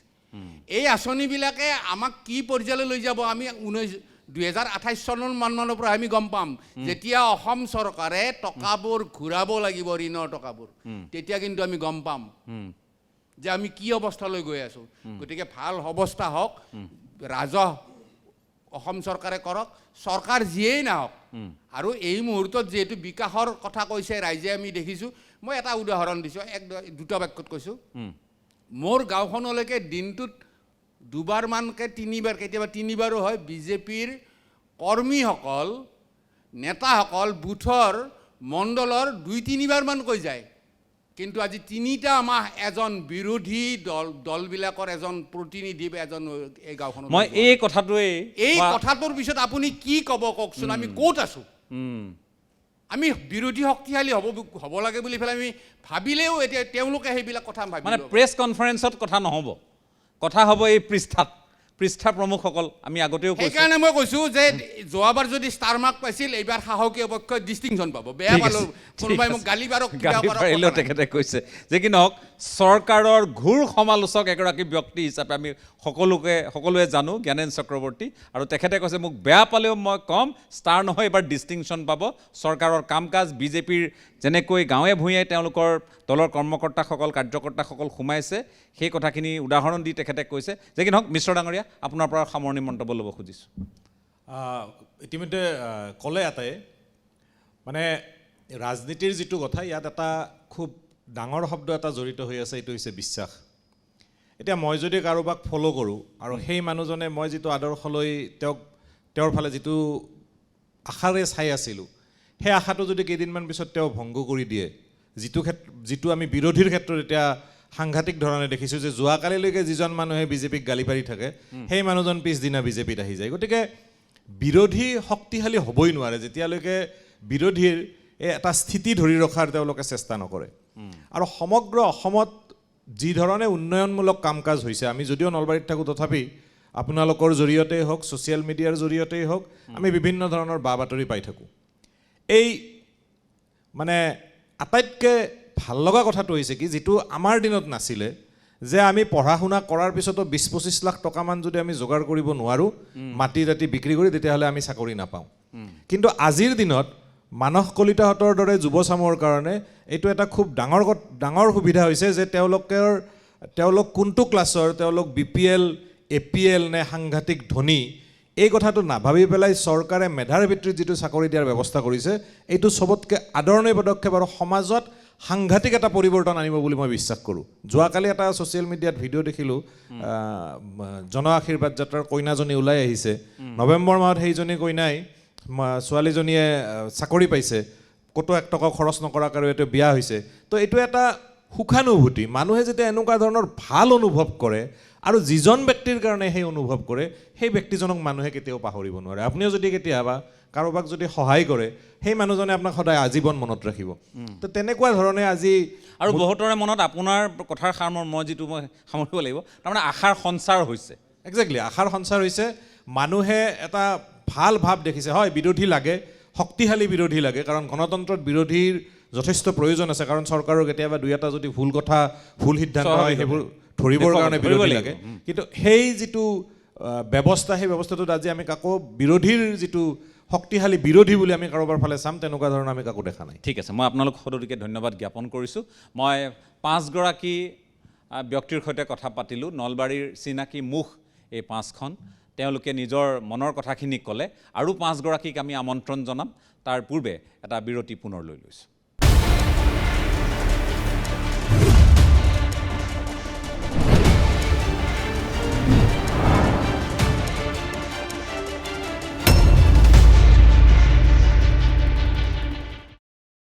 এটা সমূহ বাণিজ্যিক বিৰতিৰ পাছত আপোনালোকক পুনৰ স্বাগতম। আমি নলবাৰীত উপস্থিত আছোঁ আৰু নলবাৰীৰ 10গৰাকী ব্যক্তিৰ পৰা নলবাৰীৰ বিধানসভা সমষ্টি, টিহু আৰু লগতে বৰক্ষেত্ৰীৰ অকণমান আমি আলেখ বুজিবলৈ যত্ন কৰিছোঁ। আমাৰ সৈতে প্ৰথম স্তৰত 5গৰাকী এই অঞ্চলৰ ব্যক্তিয়ে কিছু ব্যাখ্যা আগবঢ়ালে আৰু এইবাৰ আমি আন 5গৰাকীৰ সৈতে কথা পাতিব খুজিছোঁ। নলবাৰীয়ে কি বাৰ্তা দিব, কি বাৰ্তা ইতিমধ্যে দিছে আৰু অনাগত সময়ৰ ৰণখন কেনে হ'ব, যদিহে আমি নিৰ্বাচনৰ দৃষ্টিকোণেৰে কথাখিনি বিশ্লেষণ কৰিব খোজোঁ। এই মুহূৰ্তত আমাৰ সৈতে যি বাকী 5গৰাকী বিশ্লেষক আছে এই অঞ্চলৰ, তেওঁলোকক চিনাকি কৰি দিব খুজিছোঁ। অধিবক্তা ৰিয়াজুদ্দিন আহমেদ আমাৰ সৈতে আছে, আপোনাক স্বাগতম। আমাৰ সৈতে অসম জাতীয়তাবাদী যুৱ ছাত্ৰ পৰিষদ নলবাৰী জিলাৰ সভাপতি প্ৰাঞ্জল কলিতা আছে, আপোনাকো স্বাগতম। আমাৰ সৈতে কটন বিশ্ববিদ্যালয়ৰ অধ্যাপক আৰু এই নলবাৰীৰ সন্তান ডক্টৰ জ্ঞানেন্দ্ৰ বৰ্মন আছে, আপোনাকো স্বাগতম। আমাৰ সৈতে আছে ডক্টৰ কবিতা চৌধুৰী, তেখেত এগৰাকী শিক্ষাবিদ, মই আপোনাকো স্বাগতম জনাইছোঁ। আমাৰ সৈতে মঞ্জু বৈশ্য ডাঙৰীয়ানী আছে, তেখেত এই অঞ্চলৰ এগৰাকী সমাজকৰ্মী, আমি তেখেতৰ সৈতেও কথা পাতিম। মই প্ৰথমে আৰম্ভ কৰিব খুজিছোঁ যে ৰিয়াজুদ্দিন আহমেদো আছে। নলবাৰীৰ যদি কথা কওঁ, সামগ্ৰিকভাৱে বহু কথা আলোচনালৈ আহিছে যে ইয়াৰ চকুত লগা কিছু পৰিৱৰ্তন ধৰা পৰিছে, কাম কৰিছে জয়ন্ত মল্ল বৰুৱাই, আৰু একে সময়তে ইয়াৰ চিকিৎসা মহাবিদ্যালয়, ইয়াৰ কনভেনশ্যন চেণ্টাৰ, ইয়াৰ উৰণ সেতু, এনেধৰণে আৰু সামগ্ৰিকভাৱে যদি কওঁ, চহৰবোৰৰ এটা সমস্যা থাকে যে পদপথ আৰু নলা নৰ্দমা। গতিকে এইখিনিও খুব নিয়াৰিকৈ ইয়াত সম্পূৰ্ণ কৰা হৈছে, যাৰ কৃতিত্বৰ দাবীদাৰ স্বাভাৱিকতে ভাৰতীয় জনতা পাৰ্টীৰ প্ৰতিনিধি হিচাপেই হওক, মন্ত্ৰী হিচাপেই হওক, ইয়াৰ স্থানীয় বিধায়ক হিচাপেই হওক জয়ন্ত মল্ল বৰুৱা। গতিকে আপোনালোকে সামগ্ৰিকভাৱে গোটেই কথাখিনি কেনেধৰণে তুলাচনীত জুখিব খোজে, কেনেধৰণে বিশ্লেষণ কৰিব খোজে, নে সঁচাই ইয়াত যিসকলে ইতিমধ্যে কৈ গৈছে যে জয়ন্ত মল্ল বৰুৱাৰ বাবে এইবাৰ ৰণখন যথেষ্ট সহজ হ'ব, আপোনালোকেও তেনেকৈ অনুভৱ কৰেনে? তেনেকৈ কাম সঁচাই হৈছেনে? নিশ্চিতভাৱে প্ৰথমে এই অনুষ্ঠানটো আমাৰ নলবাৰীত অনুষ্ঠিত কৰাৰ বাবে মই ND24ক ধন্যবাদ জনাইছোঁ। এতিয়া কথা হ'ল, বিকাশ বুলি ক'লে আমি দুটা দৃষ্টিভংগীৰে বিকাশৰ সংজ্ঞাটো আমি নিৰূপণ কৰিব পাৰোঁ। এটা সীমিত অৰ্থত, এটা বহল অৰ্থত। এই দৃষ্টিকোণৰ ফালৰ পৰা আমি যদি নলবাৰী সমষ্টি বা নলবাৰী জিলাখনৰ বিকাশ বুলি কওঁ তেনেহ'লে কেৱল মাত্ৰ নলবাৰী চহৰখনৰ বিকাশ মানেই নলবাৰী জিলাখনৰ কিংবা নলবাৰী সমষ্টিৰ বিকাশ কেতিয়াও নহয়।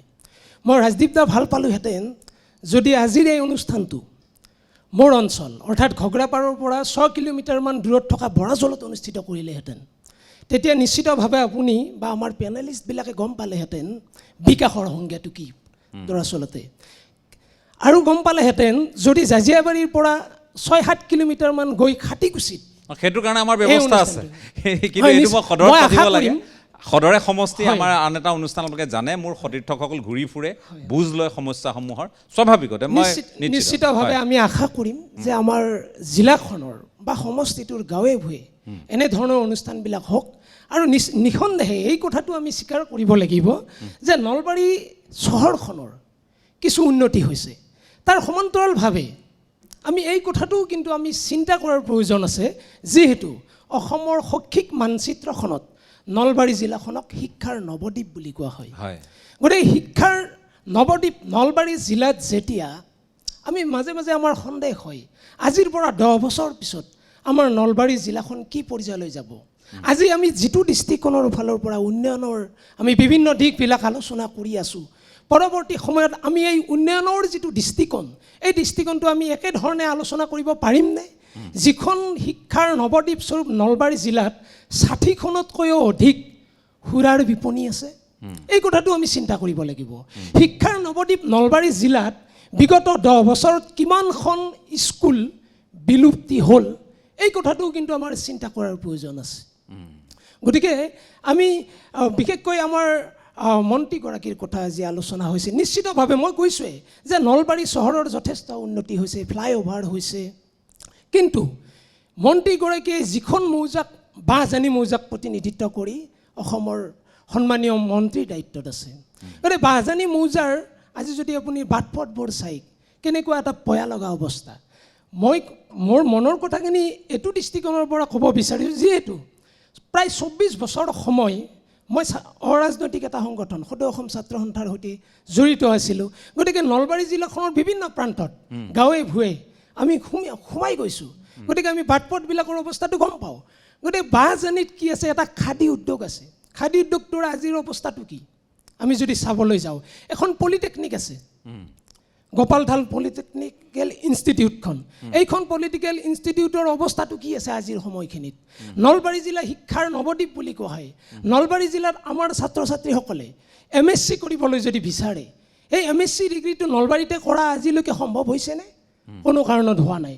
নলবাৰীত এখন কুমাৰ ভাস্কৰ বৰ্মা সংস্কৃত যি বিশ্ববিদ্যালয় আছে, এই বিশ্ববিদ্যালয়খনত আজি পৰ্যন্ত এই বিশ্ববিদ্যালয়খনৰ প্ৰতিটো বিভাগ পূৰ্ণ পৰ্যায়ৰ অৰ্থাৎ পূৰ্ণ পৰ্যায়ৰ বিশ্ববিদ্যালয় হিচাপে আজিলৈকে কিন্তু ৰূপান্তৰিত নহ'ল। গতিকে মই এই কথাটোৱে ক'ব বিচাৰোঁ যে বিকাশ বুলি ক'লে আমি যি মৌলিকভাৱে 3টা আমি উপাদানৰ উত্তৰণ হোৱাটো বিচাৰোঁ। এটা হৈছে শিক্ষা, আনটো স্বাস্থ্য, আৰু এটা যোগাযোগ বা যাতায়াত ব্যৱস্থা। এই দৃষ্টিকোণৰ পৰা আমি কেৱল মাত্ৰ যদি শিক্ষা, যোগাযোগ আৰু স্বাস্থ্যৰ ক্ষেত্ৰত বিকাশৰ কথাটো বিভিন্ন সময়ত আলোচনা হৈছে নলবাৰীত এতিয়া। গতিকে নলবাৰী জিলাৰ আপুনি গাঁৱে ভূঞে যিবিলাক আমাৰ মডেল হস্পিটাল আছে, যিবিলাক হস্পিটাল আছে, ক্ষুদ্ৰ ক্ষুদ্ৰ হস্পিটাল আছে, সেই হস্পিটালবিলাকৰ সঁচা অৰ্থত স্বাস্থ্য যিটো সেৱা আমাৰ সাধাৰণ জনতাই পাইছেনে? আৰু আমি কৈছে আমাৰ পূৰ্বৰ এগৰাকী পেনেলিষ্ট জ্ঞানেন্দ্ৰ চক্ৰৱৰ্তীদাই কৈছে যে আমি বিৰোধীক যি ধৰণে বিচাৰোঁ সেইধৰণে কিন্তু আমি আজিলৈকে নলবাৰীত পোৱা নাই। কিন্তু দৰাচলতে বিৰোধীৰ ভূমিকা এতিয়া ৰাইজে লৈ আছে, কিন্তু ৰাইজে লোৱাৰ লগে লগে আমি যদি চাবলৈ যাওঁ হিতাধিকাৰীখিনিক বাদ দি বিজেপিৰ কিমান কৰ্মকৰ্তা আছে, কিমান হাজাৰ কৰ্মকৰ্তা আছে নলবাৰী জিলাত, সেইখিনিক বাদ দি আমি যদি সমষ্টিটোত কিমান 2 লাখ কিমান আছে মাত্ৰ। গতিকে আমি যদি চাবলৈ যাওঁ বাকীখিনিয়ে যদি কংগ্ৰেছ কৰে, গতিকে শাসন কৰি থকা দলটোৱে কাক শাসন কৰি আছে, এই কথাটো আমি চাব লাগিব। গতিকে উন্নয়নৰ দৃষ্টিকোণটো মই ভাবোঁ কিন্তু যদি সামগ্ৰিকভাৱে আমি চিন্তা চৰ্চা নকৰোঁ তেনেহ'লে আজিৰ পৰা 10 বছৰ 20 বছৰ পিছত কিন্তু আমি ইয়াৰে ভুগিব লাগিব। ঠিক আছে, মই ধন্যবাদ জনাইছোঁ, আপুনি কথাখিনি কৈছে আৰু সচেতন নাগৰিকসকলৰ প্ৰসংগটো স্বাভাৱিকতে ইয়ালৈ আহিছে। গতিকে সেই বিষয়ত সেইসকল ৰাইজে কেনেধৰণে কথাবোৰ বিচাৰ বিবেচনা কৰিব। কাৰণ আপুনি জ্ঞানেন চক্ৰৱৰ্তী ডাঙৰীয়াও কৈছে ইয়াৰ পূৰ্বে যে হিতাধিকাৰীসকলক আপুনি চুব নোৱাৰে, গতিকে ভাবিবলৈ হ'লে বাকীসকলে ভাবিব লাগিব আৰু সেইসকলৰ যিটো ভূমিকা সেইটো কি পৰ্যায়ত হ'ব, কেনেকৈ হ'ব, বা তেওঁলোকৰ মাজতো কিমানে শাসক পক্ষৰ কাম কাজ দেখি তেওঁলোক সন্তুষ্ট বা বিতুষ্ট, সেই কথাখিনিৰ ওপৰতো বহু কথা নিৰ্ভৰ কৰিব। যে কি নহওক, মই আপোনাক ধন্যবাদ জনাইছোঁ আৰম্ভণিৰ মন্তব্যৰ বাবে। মই আহিব খুজিছোঁ ডক্টৰ জ্ঞানেন্দ্ৰ বৰ্মন আপোনাৰ কাষলৈ। আপুনি এগৰাকী অধ্যাপক হিচাপে বিভিন্ন সময়ত আপুনি নিজৰ যিখিনি মতামত, সেই মতামত আগবঢ়াই আহিছে বিভিন্ন ক্ষেত্ৰত, কিন্তু আপুনি নলবাৰীৰ সন্তান, গতিকে নলবাৰীখনে কি পালে আৰু কি পাবলৈ বাকী আছে, কি কি কথাৰ ওপৰত ইয়াৰ ভৱিষ্যত গোটেই নিৰ্বাচনী ৰণখন নিৰ্ভৰ কৰিব, অকণমান যদি মই আপোনাৰ পৰা জানিবলৈ সক্ষম হওঁ। হয়, ধন্যবাদ। নলবাৰী আমাৰ প্ৰাচীন কামৰূপৰ একচুৱেলি ঐতিহ্য সংস্কৃতিৰে কেন্দ্ৰস্থল, নৱদ্বীপ প্ৰজ্ঞাৰ নগৰী নলবাৰী। আৰু এই নলবাৰীৰ আমি যদি আহি থকা সময়ত নিৰ্বাচনী দৃশ্যপট বিশ্লেষণ কৰিব যাওঁ, দুটা বিষয় স্পষ্ট ৰূপত আমাৰ সন্মুখত ধৰা পৰে। এটা হ'ল উন্নয়নৰ বিষয়, আনটো হ'ল সুৰক্ষাৰ বিষয়। উন্নয়নৰ ক্ষেত্ৰত এই নলবাৰীখন, আজিৰ নলবাৰীও আমি দেখিছোঁ আৰু আজিৰ পৰা 15 বছৰ আগৰ নলবাৰীও দেখিছোঁ। আৰু এটা পাৰ্থক্য সকলোৰে চকুত পৰিছে। যিসকল আনকি চৰকাৰৰ কাম কাজৰ অতি সমালোচক উগ্ৰ, তেখেতসকলে দেখিছে, আমিও এটা কথা দেখিছোঁ, আজিৰ পৰা 10-15 বছৰ আগত যিবিলাক বাট পথ একেবাৰে বোকাময় আছিলে, যাব নোৱাৰা আছিলে, সেই বাট পথবোৰ মই আগতেও গৈছোঁ, গাঁৱৰ ভিতৰুৱা ৰিম'টেষ্ট অফ দ্য ৰিম'ট ভিলেজৰ, আৰু এতিয়াও সেই বাট পথত গৈছোঁ, আৰু এটা পৰিৱৰ্তন আপুনি চকুত পৰা ধৰণৰ হৈছে। ৰাস্তা ঘাটৰ উন্নয়ন, নলবাৰী চহৰখনত মই আজিৰ পৰা বেছিদিন নালাগে 2 বছৰ আগত যেতিয়া খোজকাঢ়িছিলোঁ, এজাক বৰষুণ আহিলেই বানপানী, কিন্তু এতিয়া সেই অৱস্থাৰ পৰিৱৰ্তন হৈছে। এতিয়া মোৰ এষাৰ কথা মনত পৰে, তেতিয়া জয়ন্ত মল্ল বৰুৱাকে এই প্ৰশ্নটো সোধা হৈছিল, তেখেতে কৈছিল যে এইটো প্ৰসৱ বেদনা। ইয়াৰ পাছত তেতিয়া কৈছিল যে ইয়াৰ পাছত আমি এটা ভাল ফল পাম, অকণমান এই বেদনাখিনি আমি সহ্য কৰিব লাগিব, তেতিয়া কৈছিলে। আজি সেই ভাল ফলটো আহিল নে অহা নাই? একজেক্টলি আপোনাৰ চাওক, দুটা কথা, বাস্তৱ আৰু প্ৰত্যাশা। There is always a difference between expectation and reality. আমাৰ আকাংক্ষা অধিক কৰণীয়, অধিক কৰিব লগা আছে, কিন্তু যিখিনি যোৱা 5 বছৰত হৈছে, এজন নাগৰিক হিচাপে, এজন নলবাৰীবাসী হিচাপে, সেয়া চকুত লগা এক পৰিৱৰ্তন আমাৰ চকুত পৰিছে। শিক্ষাৰ ক্ষেত্ৰতে কওক, স্বাস্থ্যৰ ক্ষেত্ৰত আমি কল্পনা কৰিব পৰা নাছিলোঁ আজিৰ পৰা 10 বছৰ আগত যে নলবাৰীতো এখন মেডিকেল কলেজ স্থাপন হ'ব, নলবাৰীত ইঞ্জিনিয়াৰিং কলেজ স্থাপন হ'ব, পলিটেকনিকৰ উন্নত অৱস্থা হ'ব। এই কথাখিনি আমি চকুৰ সন্মুখত দেখিলোঁ, ৰাস্তা ঘাটৰ উন্নয়ন আমি দেখিলোঁ। আৰু এই চৰকাৰখনে লগতে দেখিবলৈ পোৱা গৈছে বিকাশৰ লগে লগে ঐতিহ্যও আগুৱাই নিছে। ইয়াৰ পৰা কেইমিটাৰমান দূৰত আপুনি দেখিব কুমাৰ ভাস্কৰ বৰ্মাৰ প্ৰতিমূৰ্তি নিৰ্মাণ হৈছে, তাৰ পৰা আকৌ 100 মিটাৰ দূৰত দেখিব আপুনি মহাৰাজ নৰনাৰায়ণ চিলাৰাৰ ঐতিহ্য সন্মান জনোৱা হৈছে। এই দিশত চৰকাৰে কাম কৰিছে, এজন নাগৰিক হিচাপে আমাৰ চকুত পৰিছে। শিক্ষাৰ ক্ষেত্ৰতে কওক, স্বাস্থ্যৰ ক্ষেত্ৰতে কওক, উন্নয়ন বাট পথৰ ক্ষেত্ৰতে কওক, আৰু যিখিনি মেক্ৰ' লেভেলত হৈছে, মানে অসমৰ সামগ্ৰিক যিটো বিকাশ, যি বিকাশৰ ফল নলবাৰীবাসীয়েও পাইছে, যিটো সংস্থাপনৰ ক্ষেত্ৰত আজি নলবাৰীত উদ্যোগীকৰণত নামনি অসম একেবাৰে পিছপৰা, আপুনি জানে। বঙাইগাঁৱত আমাৰ এটা আছে, তাৰপিছত আৰু নাই। কিন্তু এই নলবাৰীত গাঁও অঞ্চলতো এতিয়া পেপচি কোম্পানীয়ে প্ৰায় 800 কোটি টকা বিনিয়োগ কৰি উদ্যোগ স্থাপন কৰিছে, আৰু ইয়ে নিবনুৱাসকলক সংস্থাপনৰ বাট যথেষ্ট সংখ্যক নিবনুৱা সংস্থাপন আৰু ৰেভিনিউ জেনেৰেশ্যনৰ কাম কৰিব। এয়া এক আশাপ্ৰসদ কথা। কিন্তু একে সময়তে নলবাৰী সমষ্টি, এই নলবাৰী জাতীয়তাবাদৰ এক দুৰ্গ আছিলে। অসম আন্দোলনতে কওক বা স্বাধীনতা আন্দোলনে কওক, এই নলবাৰী ৰাইজে কিন্তু ৰক্ত দিছে, গতিকে শ্বহীদৰ তেজেৰে পবিত্ৰ আমাৰ এই নলবাৰী ভূমি। আৰু সেইকাৰণে যেতিয়া এই চৰকাৰে ব্যৱস্থা ল'লে, খিলঞ্জীয়া সুৰক্ষাৰ কাৰণে যেতিয়া বেদখল উচ্ছেদ কৰি প্ৰায় 1.5 লক্ষ বিঘা ভূমি উদ্ধাৰ কৰিলে, নলবাৰীৰ খিলঞ্জীয়া ৰাইজেও কিন্তু আশ্বস্ত হৈছে। আৰু নলবাৰীৰ খিলঞ্জীয়া ৰাইজে সেইকাৰণে যেতিয়া মুখ্যমন্ত্ৰী মহোদয় আহিছিলে, সেয়া যেন it was like a pilgrimage actually. যি ধৰণৰ এক স্বতঃস্ফূৰ্ত সঁহাৰি সৰ্বস্তৰৰ ৰাইজে দিলে, মই ভাবোঁ ইয়ে আহি থকা সময়ৰ নিৰ্বাচনৰ এটা ইংগিত স্পষ্ট ৰূপত বহন কৰিছে যে 26ৰ নিৰ্বাচনতে বিজেপিৰ বিজয় পতাকা নলবাৰীত উৰিব, তেনেকুৱা ধাৰণা স্পষ্ট ৰূপত জাজ্জল্যমান হৈ উঠিছে। ঠিক আছে, মই আপোনাকো ধন্যবাদ জ্ঞাপন কৰিছোঁ আৰম্ভণিৰ মন্তব্যৰ বাবে। এটা বিৰতি পুনৰ লৈ লৈছোঁ।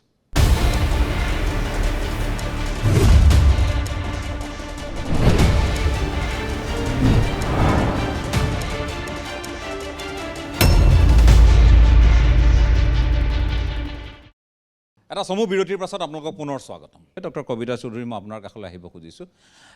আপুনি এগৰাকী শিক্ষাবিদ হিচাপেই হওক, এগৰাকী মাতৃ হিচাপেই হওক, এগৰাকী ভগ্নী হিচাপেই হওক, নলবাৰীৰ যিটো ৰাজনৈতিক বাতাবৰণ কেনেধৰণে আপুনি প্ৰত্যক্ষ কৰিছে আৰু ইয়াত শাসক বিৰোধীৰ যুঁজখন, এই যুঁজখন কি পৰ্যায়ত চলি আছে, কি অনুধাৱন কৰিছে, আপুনি অকণমান জানিব খুজিছোঁ।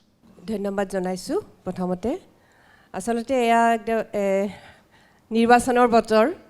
নলবাৰীত ৰাজনৈতিক দিশত নলবাৰী বিভিন্ন দলৰ মাজেৰে অতিবাহিত হৈছে। নলবাৰী পূৰ্বৰে পৰা আমি দেখা পাওঁ, কেতিয়াবা যদি কমিউনিষ্ট পাৰ্টি গৈছিলে, কেতিয়াবা আঞ্চলিকতাবাদী দল গৈছে, কেতিয়াবা ৰাষ্ট্ৰীয়তাবাদী দল গৈছে, আৰু অতি সাম্প্ৰতিকভাৱে এইবেলি আৰু পূৰ্বৰ আমি ৰাষ্ট্ৰীয়তাবাদী দলৰ প্ৰতিনিধি দেখা পাইছোঁ। আৰু যিটো উন্নয়নৰ কথা কোৱা হৈছে, এই উন্নয়নটো আচলতে এটা কণ্টিনিউৱাছ প্ৰচেছ। এইটো একেদিনাই হোৱা বা নিৰ্বাচনৰ আগতেই যে তাৰ বিশ্লেষণ কৰিব লাগে তেনেকুৱা কথা নহয়। নলবাৰীৰ ৰাইজে বহুত ভুগিছে, সকলোৱে কৈছে। ৰাস্তা ঘাটৰ ক্ষেত্ৰত ভুগিছে, যাতায়াতৰ ক্ষেত্ৰত ভুগিছে, নতুবা টাউন বুলি ক'লে যিখিনি মিনিমাম ব্যৱস্থা থাকিব লাগে সেইখিনি ক্ষেত্ৰতো ভুগিছিলে। এতিয়া এইখিনি সুবিধা এখন চহৰৰ, এখন নগৰত থকাটো বাঞ্ছনীয়, প্ৰয়োজনীয়। আমি নগৰৰ বাসিন্দা হিচাপে আমি নিৰ্দিষ্ট কৰ কাটলৰ মাজেৰে জীৱন অতিবাহিত কৰোঁ, আৰু সেই দিশৰ পৰা আমি সুবিধাখিনি পাব লাগে। কিন্তু এই সুবিধাখিনি ইমান বছৰ ইমান লেহেমীয়া গতিত আছিলে বা হোৱাই নাছিল, আৰু খুব ক্ষিপ্ৰতাৰে এই সুবিধাসমূহ ৰাইজৰ মাজলৈ আহি পৰিছে। সেইটো সকলোৱে স্বীকাৰ কৰিছে, আমিও স্বীকাৰ কৰিছোঁ যে নাগৰিকৰ জীৱন আমি কটাবৰ কাৰণে যিখিনি মিনিমাম আমাৰ ব্যৱস্থা থাকে মানে সেইখিনি পোৱা গৈছে। এতিয়া নিশ্চয় যেতিয়া বিকাশৰ কথাটো আহি পৰিছে, আগতে আছিলে পৰিৱৰ্তনৰ কথা, জাতি ভাতি মাটিৰ কথা আছিলে, এতিয়া জাতি ভাতি ভেটি মাটিটোৰ সলনি এইবাৰ আহিছে বিকাশ। যাতে বিকাশটো মানে এই বস্তুগত দিশৰ বিকাশ সহজে ৰাইজৰ চকুত পৰে, মানুহৰ চকুত পৰে, বা বিশ্লেষণ কৰিব পাৰে বা আঙুলিয়াই দিব পাৰে। গতিকে সেইটো সহজে মানুহক আকৰ্ষণ কৰিবলৈ সুবিধা হয়। এনেকুৱা হৈছে, তেনেকুৱা হৈছে, নিশ্চয় আমাৰ প্ৰতিনিধি কৰিছে, আমাৰ চৰকাৰে কৰিছে। কিন্তু এইটো কৰণীয়, প্ৰতিগৰাকী প্ৰতিনিধি এইটো কৰিব লগা। কিন্তু এই প্ৰতিনিধি এইবোৰ কথা পাহৰি যোৱাটোহে বৰ ডাঙৰ কথা। পাহৰি যোৱাটো ডাঙৰ কথা হয়, বা মানুহে দাবী কৰিব লগাটো এটা ডাঙৰ কথা হয়। নিঃসন্দেহে এই বিকাশ সদায় চলি থাকক এনেকৈ ক্ষিপ্ৰ গতিত, দ্ৰুত গতিত। মানে যিয়ে জনপ্ৰতিনিধি ইয়াৰ পৰা নিৰ্বাচিত নহওক কিয়, হয়, মানে তেওঁলোকক মনত পেলাই দিবলগীয়া দিনটো আহিব নালাগে। মনত পেলাই দিব নালাগে যে আমাৰ ইয়াতে এটা ভৱন নাই, ইয়াতে আমাৰ এডোখৰ মুকলি ঠাই নাই থিয় হ'বলৈ, ইয়াতে আমাৰ এখন শিশু উদ্যান নাই, এনেকৈ যাতে আমি ক'ব লগা নহয়। ঠিক আছে, মই আপোনাক ধন্যবাদ জ্ঞাপন কৰিছোঁ আৰম্ভণিৰ মন্তব্যৰ বাবে। মই মঞ্জু বৈশ্যও আমাৰ সৈতে আছে, মই আপোনাৰ পৰাও দুই এটা কথা নিশ্চয় জানিবলৈ প্ৰয়াস কৰিম। মহিলা সবলীকৰণৰ দিশটোও আহিছে।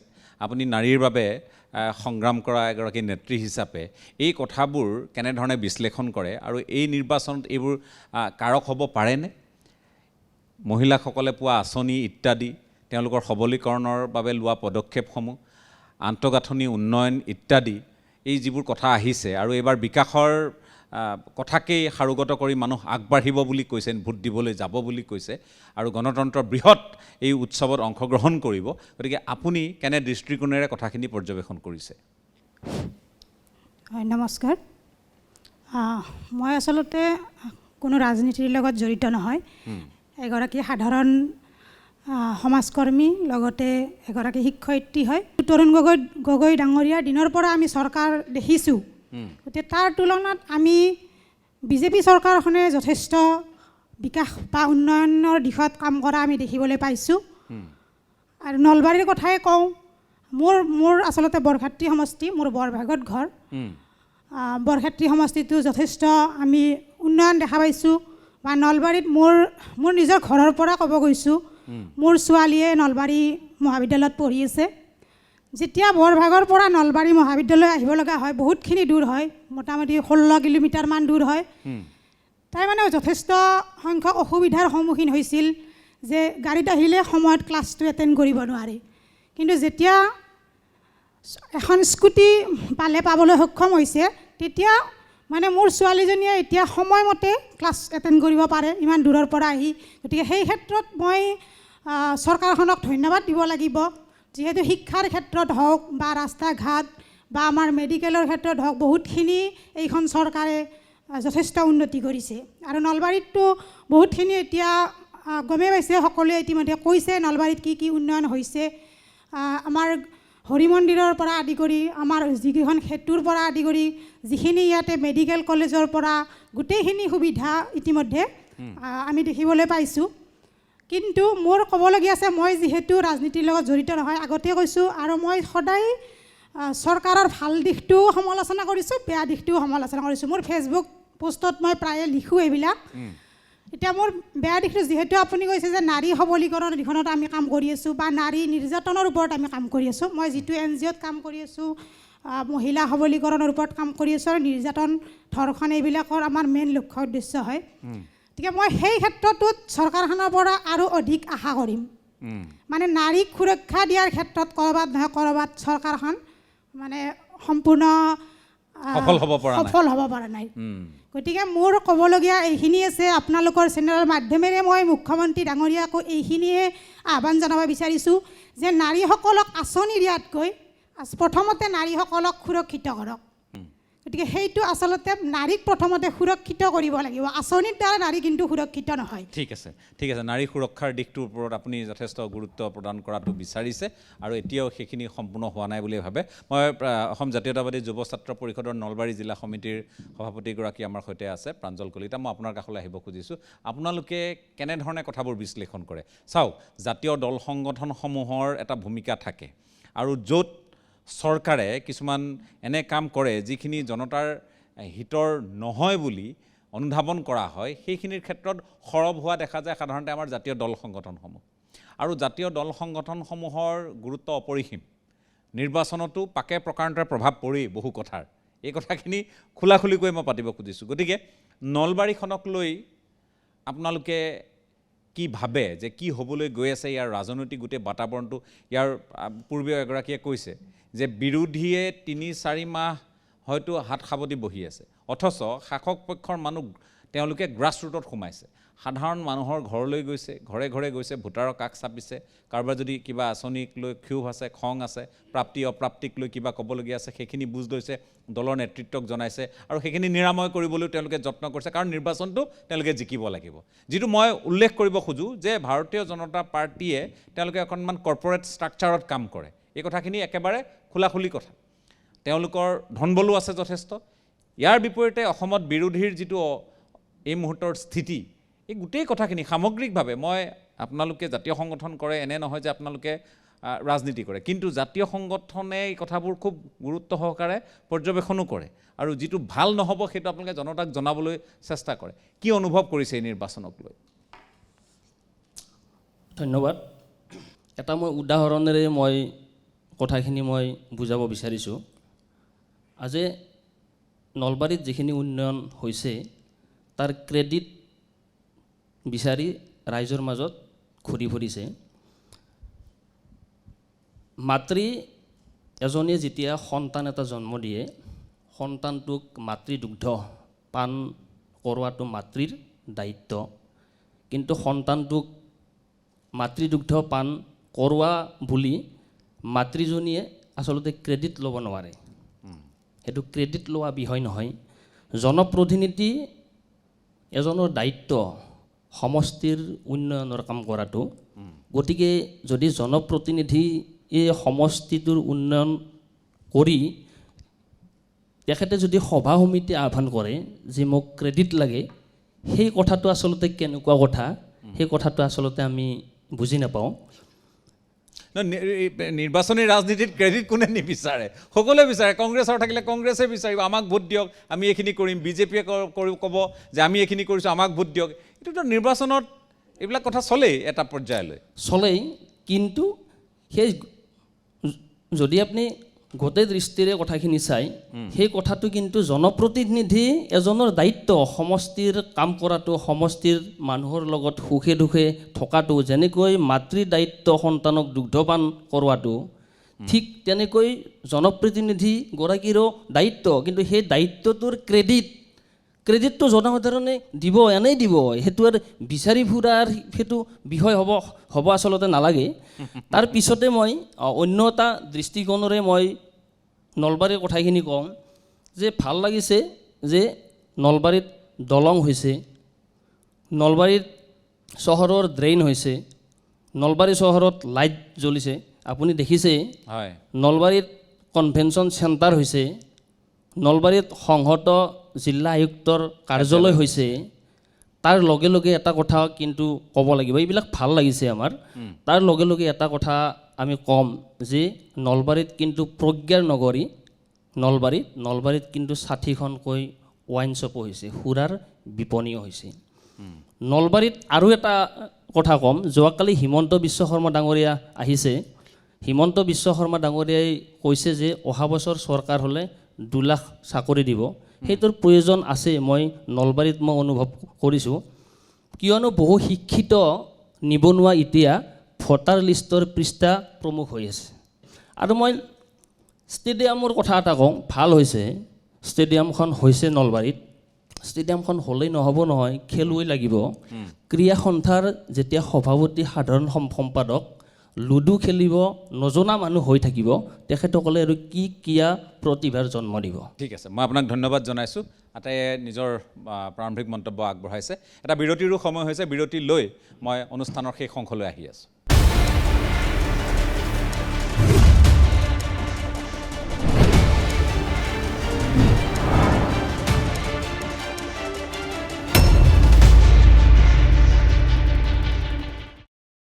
এটা চমু বিৰতিৰ পাছত আপোনালোকক পুনৰ স্বাগতম। আমি নলবাৰীত উপস্থিত আছোঁ, ৰাজপাটকাৰ শীৰ্ষক আমাৰ অনুষ্ঠান। ৰিয়াজুদ্দিন, আপোনাৰ পৰা মই সামৰণিৰ মন্তব্য ল'ব খুজিছোঁ।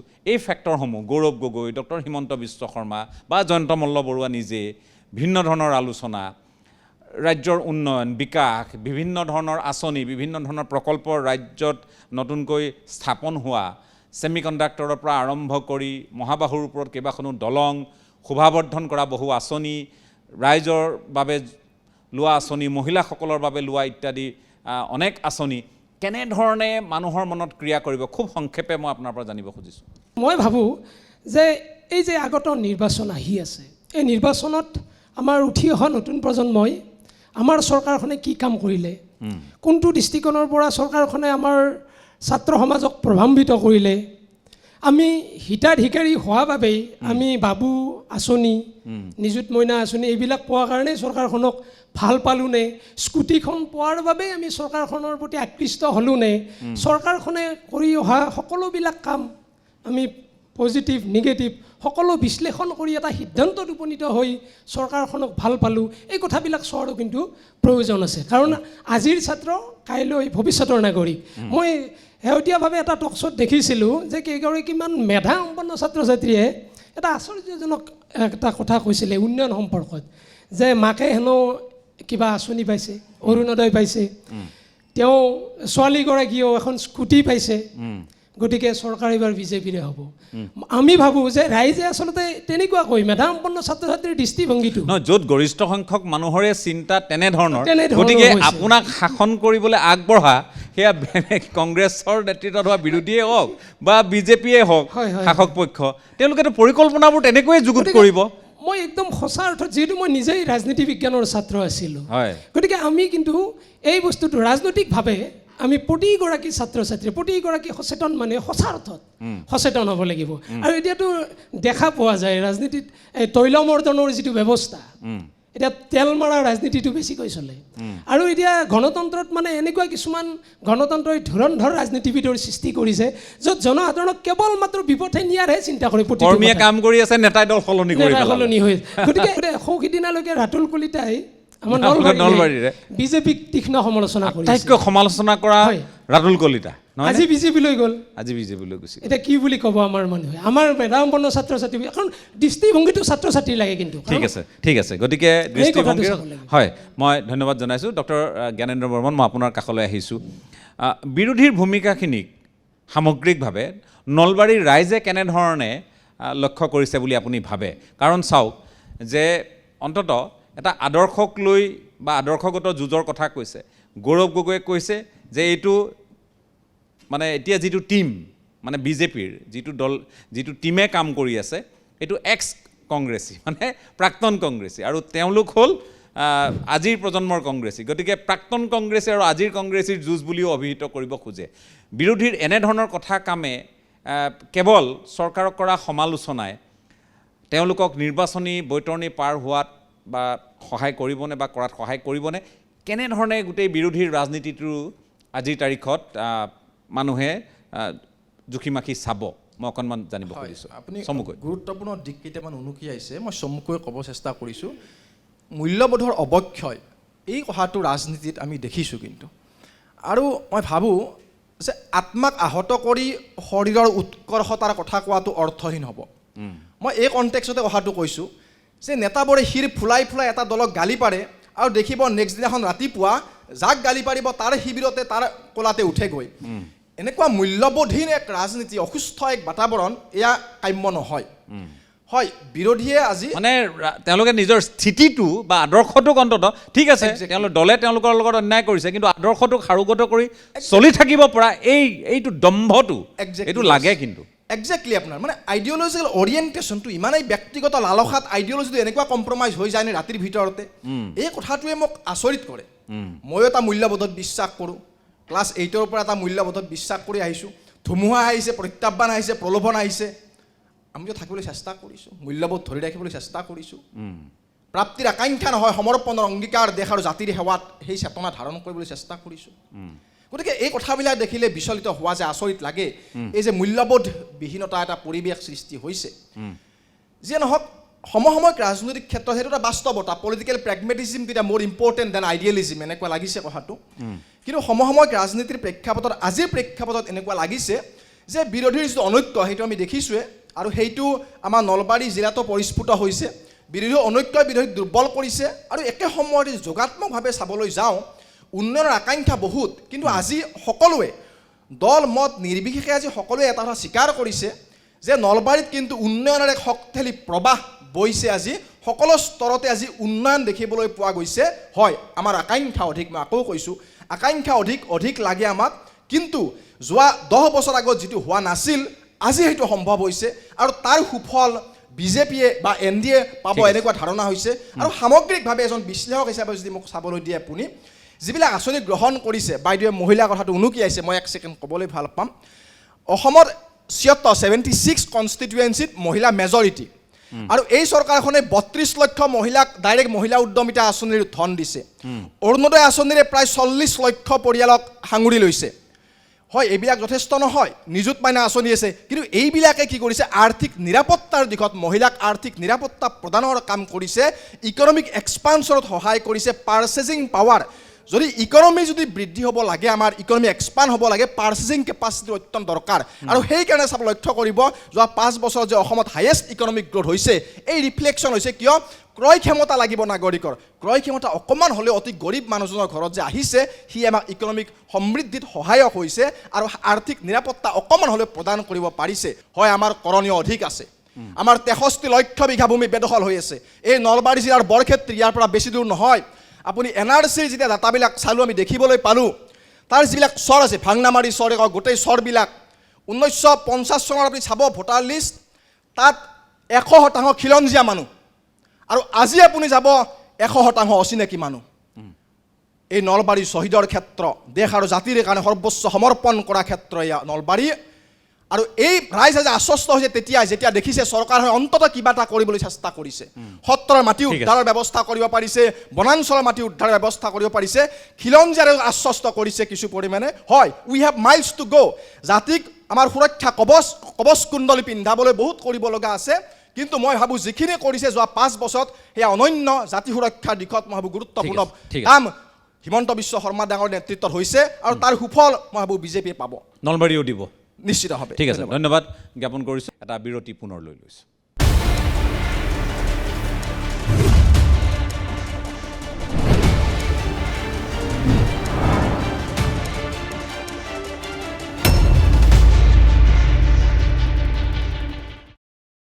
এটা চমু বিৰতিৰ পাছত আপোনালোকক পুনৰ স্বাগতম আমি নলবাৰীত উপস্থিত আছোঁ। মই ডক্টৰ কবিতা চৌধুৰী, আপোনাৰ সামৰণিৰ মন্তব্য ল'ব খুজিছোঁ। সামৰণিত কি ক'ব? মই সোনকালে সামৰিব লাগিব। সামৰণিত মানে আপোনাৰ যিটো প্ৰশ্ন আছিলে ৰাজনৈতিক যিটো হয়। পৰিৱেশ, ৰাজনৈতিক পৰিৱেশ সদায় সুস্থ হ'ব লাগে, কাৰণ গণতন্ত্ৰ হৈছে কি শাসন ব্যৱস্থাৰ সৰ্বোৎকৃষ্ট উত্তম ব্যৱস্থা। হয়। আৰু গণতন্ত্ৰৰ লক্ষ্য হৈছে কল্যাণকামী এখন ৰাষ্ট্ৰ। জনতাৰ কল্যাণ, প্ৰজাৰ কল্যাণ সাধনেই গণতন্ত্ৰ বা শাসনতন্ত্ৰৰ মূল লক্ষ্য হ'ব লাগে।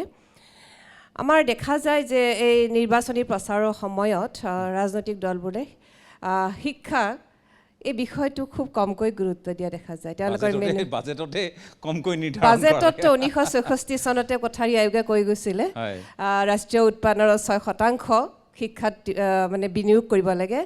আজিলৈ কিমান হৈছে? 4 পৰা 4.5% বিনিয়োগ কৰিছে। আৰু উচ্চ শিক্ষা আমাৰ 2030 ভিতৰত 50%, 50% উচ্চ শিক্ষাৰ মানে GER মানে বৃদ্ধি কৰাৰ যিটো লক্ষ্য লৈছে। অসমত আপুনি দেখিব 19%হে এতিয়া GER হৈছে। আৰু ঠিক নাৰী শিক্ষাৰ ক্ষেত্ৰতো উচ্চ শিক্ষাৰ ক্ষেত্ৰত তেনেই শোচনীয়। এতিয়ালৈকে আমি সন্তোষজনক অৱস্থাত পোৱা নাই। এই কথাবিলাকৰ প্ৰতি গুৰুত্ব দিব লাগে। চৰকাৰে ইতিমধ্যে অসমত NEP প্ৰৱৰ্তন কৰিছে। NEPৰ অধীনত আমাৰ উচ্চ শিক্ষাৰ শিক্ষাদান প্ৰণালী আৰম্ভ হৈছে। NEPয়ে কৈছে দক্ষতা বিকাশৰ ওপৰত। NEPয়ে আমাৰ প্ৰাচীন মানে যিটো ভাৰতীয় ব্যৱস্থা, শিক্ষা ব্যৱস্থাৰ ওপৰত গুৰুত্ব দিছে। এতিয়া দক্ষতা কি বিষয়ক লৈ দক্ষতা বৃদ্ধি কৰিব। কিছুমান ভুৱা মানে অদ্ভুত দক্ষতাৰ পিছত যাই পেলাই আমাৰ নিজৰ থলুৱা দক্ষতাবিলাক আমি পাহৰি গৈছোঁ নেকি? আজি নলবাৰী বিখ্যাত, আপুনি জানে নলবাৰী জাপি লৈ বিখ্যাত। নলবাৰীত বহুত মৃৎশিল্প আছে, যিহেতু কোনো আমাৰ ইয়াতে ডাঙৰ ইণ্ডাষ্ট্ৰী নাই, গতিকে আমাৰ বহুত কুটীৰ শিল্পৰ মৃৎশিল্প জাতীয় এনেকুৱা আছে। সেই শিল্পবিলাকৰ কি অৱস্থা হৈছে? এতিয়া জাপি উদ্যোগটো যদি আমি এটা ৰাষ্ট্ৰীয় পৰ্যায়লৈকে নিব পাৰোঁ, তাক কেন্দ্ৰ কৰি যদি তেনেকুৱা ধৰণৰ এটা শিক্ষা ব্যৱস্থা গঢ় লয়, সেয়াই NEPৰ মতে দক্ষতা বিকাশৰ শিক্ষা হ'ব। এই দক্ষতা বিকাশৰ এই দিশটোৰ ওপৰত অধিক গুৰুত্ব দিয়াৰ প্ৰয়োজন আহিছে। আৰু এইবিলাক এটা শ্লোগান বা এনে কাগজে কলমে কৰা নহয়, প্ৰকৃতাৰ্থত দক্ষতা বৃদ্ধি কৰিব লাগিব। কাৰণ পৌৰাণিক দিনৰ পৰা অসমীয়া জাতি স্বনিৰ্ভৰশীল জাতি এটা। আমি যদি কুমাৰ ভাস্কৰ বৰ্মাৰ ৰাজত্বকালৰ দেখা পাওঁ, আমাৰ হিউৱেন-চাঙৰ টকাত আপুনি পাব এটা কিমান এটা কৰ্মী জাতি, কিমান এটা স্বনিৰ্ভৰশীল জাতি আছিলে অসমীয়া। গতিকে প্ৰতিগৰাকী অসমীয়া সকলো কাম কৰিব পাৰে। মোগল সেনাপতিও কৈ গৈছে আমিও পাৰিম। কিন্তু এতিয়া যদি মাহৰ মূৰত পোৱা, বছৰৰ মূৰত পোৱা কিছুমান অলপ টকাৰ কাৰণে যদি আমি আমাৰ হাতৰ বিদ্যাক, আমাৰ দক্ষতাক যদি মোহাৰি পেলাওঁ, আমি সদায় কিন্তু কাৰোবাৰ ওচৰত হাত পাতি থাকিব লাগিব। যেকি নহওক, মই আপোনাক ধন্যবাদ জ্ঞাপন কৰিছোঁ। মঞ্জু বৈশ্য, মই আপোনাৰ কাষলৈ আহিব খুজিছোঁ। সামৰণিৰ মন্তব্য সংক্ষেপে। হয়, মই ইতিমধ্যে কৈছোঁহে যে উন্নয়নৰ দিশৰ পৰা চাই ময়ো BJP চৰকাৰে বিচাৰিম। কিন্তু মোৰ ক'বলগীয়াখিনি ইতিমধ্যে কৈছোঁ, যিহেতু নাৰীৰ হৈ কাম কৰি আছোঁ, নাৰীৰ ক্ষেত্ৰত আৰু অধিক গুৰুত্ব দিব লাগিব চৰকাৰখনে। অকল আঁচনি দি নাৰীৰ দায়িত্ব পালন কৰি থ'লে নহ'ব। নাৰী আজি বাল্য বিবাহ আৰু সুৰক্ষা একেলগে আগবাঢ়িব লাগিব। আৰু বাল্য বিবাহৰ কথা কৈছোঁ, আমাৰ মুখ্যমন্ত্ৰী ডাঙৰীয়া কৈছে বাল্য বিবাহ ৰোধ হ'ব লাগে। ৰোধ হ'ব বুলি ক'লে নহ'ব, ৰোধ কৰিব লাগিব। বাল্য বিবাহ ৰোধ কৰিব লাগিব। আৰু আমি এই ক্ষেত্ৰত জড়িত কাৰণে আমি গম পাওঁ, এতিয়াও অসমৰ বিভিন্ন ঠাইত বাল্য বিবাহ হৈ আছে। আৰু মই যিটো সংস্থাত কাম কৰি আছোঁ, আমাৰ গোটেই অসমত 23খন জিলাত আছে। আৰু এই প্ৰতিদিনে বাল্য বিবাহ ক'ৰবাত নহয় ক'ৰবাত হৈ আছে, নাৰী নিৰ্যাতন হৈ আছে। যদি নাৰী আঁচনি দিয়াৰ ফলত নাৰী সবলীকৰণে হৈছে, নাৰী যদি শক্তিশালী হৈছে, তেনেহ'লে নাৰীৰ নিৰ্যাতন কিয় হৈ আছে? মোৰ এইটো প্ৰশ্ন আছে চৰকাৰখনলৈ। আৰু এইটো আচলতে আমি BJP চৰকাৰক সম্পূৰ্ণ সমৰ্থন তেতিয়াহে কৰিম যদিহে নাৰীয়ে সম্পূৰ্ণ সুৰক্ষিত হ'ব পাৰে। এতিয়াও বহু নাৰীয়ে ৰাতি অকলে বাহিৰত ওলাব ভয় কৰে। স্বাধীনতাৰ ইমান বছৰ পিছতো নাৰীয়ে অকলে বাহিৰত ওলাব ভয় কৰে ৰাতি হ'লে। সেইটো আচলতে সম্পূৰ্ণ নাৰী যেনেকৈ এজন পুৰুষে ওলাই যাব পাৰে দিন ৰাতি চিন নোহোৱাকৈ, মই বিচাৰোঁ এগৰাকী নাৰীও তেনেকৈ ওলাই আহিব পৰাকৈ শক্তিশালী হওক। ঠিক আছে, মই আপোনাকো ধন্যবাদ জ্ঞাপন কৰিছোঁ। মই কলিতা ডাঙৰীয়া আপোনাৰ কাষলৈ আহিছোঁ। সামৰণিত আৰু কি ক'ব খুজিব? নলবাৰীত আৰু 2-4টা কাৰকে কাম কৰিব। প্ৰথম কাৰকটো হ'ল যে সাম্প্ৰদায়িক যি কথা বতৰা, সেইটো নলবাৰীত দিনক দিনে বৃদ্ধি হৈ আছে। আমি সেইখন নলবাৰীত আমি থাকোঁ, যিখন নলবাৰীত বড়ো মছজিদৰ আজান আৰু হৰি মন্দিৰৰ বৰগীত শুনি আমি সাৰ পাওঁ ৰাতিপুৱা। গতিকে সেই নলবাৰীখন আচলতে আমি বিচাৰোঁ। এই কথাটো কিন্তু আগন্তুক নিৰ্বাচনত এটি কাৰক হ'ব আৰু দ্বিতীয় কথাটো কি হৈছে যে চৰৰ প্ৰসংগ এটা আহিছে যে এনেকুৱা হৈছে যে বিজেপিক ভোট দিয়া মানুহখিনি চিনাকি আৰু বিজেপিক ভোট নিদিয়া মানুহখিনি অচিনাকি সেই ধৰণৰ কথা বতৰাও আমি দেখিবলৈ পাইছোঁ আৰু আপুনি জানেই যে জুবিন গাৰ্গৰ এটা সম্পৰ্ক আছে আমাৰ মন্ত্ৰীজনাৰ লগত গতিকে জুবিন গাৰ্গৰ কাৰকটোৱেও কিন্তু আমাৰ সমষ্টিত কিন্তু 100% ক্ৰিয়া কৰিব গতিকে এই ধৰণৰ বিভিন্ন কথা বতৰা আছে জলসিঞ্চনৰ যি ডেভেলপ হ'ব লাগিছিল জলসিঞ্চনৰ সেই ধৰণৰ ডেভেলপ নহ'ল সেই কাৰকেও কাম কৰিব প্লাছ কি হৈছে আপোনাৰ যিটো কৃষক সন্মান নিধি দিছে কৃষক সন্মান নিধি টাবত বেঙেনা আৰু জলকীয়া ৰোৱা মানুহেও কৃষক সন্মান নিধিৰ পইচা পাইছে গতিকে সেই ধৰণৰ কাৰকেও কাম কৰিব বিভিন্ন কাৰকে নলবাৰীত কাম কৰিব আৰু সিমান যেনেকুৱা পিকচাৰ এটা দেখুৱাই থকা হৈছে যি বহুত ইজি হৈ আছে বহুত ইজি হৈ কিন্তু নলবাৰীৰ সামগ্ৰিক গোটেই বিষয়টো কিন্তু সিমান ইজি হৈ নাই ঠিক আছে মই আপোনালোক সকলোকে ধন্যবাদ জ্ঞাপন কৰিছোঁ আমি নলবাৰীলৈ আহিছিলোঁ নলবাৰীৰ পৰা কিছু আলেখ ল'বলৈ যত্ন কৰিছিলোঁ যে নিৰ্বাচনী ৰণখন কেনে হ'ব কাৰ পক্ষে বতাহ বলিব এই কথাখিনি আমি ল'বলৈ প্ৰয়াস কৰিলোঁ মই 10খন চিনাকি মুখক আমন্ত্ৰণ জনাইছিলোঁ এই নলবাৰীৰ ভিন্ন প্ৰান্তৰ পৰা তেওঁলোক আহিছে কোনোবা যদি শিক্ষাৰ সৈতে জড়িত কোনোবা সংস্কৃতিৰ সৈতে কোনোবা যদি ছাত্ৰ সংগঠনৰ সৈতে জড়িত কোনোবা নাৰীৰ সবলীকৰণ আৰু সুৰক্ষাৰ দিশটোক লৈ সৰব গতিকে এনেধৰণৰ বহু ব্যক্তি আজি আমাৰ মাজত উপস্থিত আছিল আৰু তেওঁলোকে যিখিনি কথা আজি উল্লেখ কৰিলে এই উল্লেখ কৰা কথাখিনিৰ ধৰণেই নলবাৰীৰ ৰাজনৈতিক বাতাবৰণটো হ'বনে নে ইয়াত কথাবোৰ একপক্ষ হ'ব নে প্ৰত্যাহ্বান তীব্ৰতৰ হ'ব গতিকে আমি নিশ্চয় বাট চাব লাগিব কিন্তু আপাতত আমি যিখিনি কথা বুজি পাইছোঁ নলবাৰীলৈ কিছু পৰিৱৰ্তন স্বাভাৱিকতে আহিছে আৰু নলবাৰীৰ বহু সমালোচকেও কৈছে যে পৰিৱৰ্তনবোৰ চকুত লগা ধৰণৰ হৈছে গতিকে এই কথাবোৰৰো পাৰ্শ্বক্ৰিয়া কেনেধৰণৰ হ'ব ই ভোটলৈ ৰূপান্তৰিত হ'বনে নহয় এনে বহু কথা নিশ্চয় অনাগত সময়ত আমি গম পাম তেতিয়ালৈ মই নলবাৰীৰ সকলো আলোচকক আজিৰ অনুষ্ঠানৰ অন্তত উপস্থিত থকা তেওঁলোকক ধন্যবাদ জ্ঞাপন কৰি ৰাজপাট কাৰ শীৰ্ষক আজিৰ নলবাৰীৰ অনুষ্ঠানটোৰ পৰা বিদায় লৈছোঁ ধন্যবাদ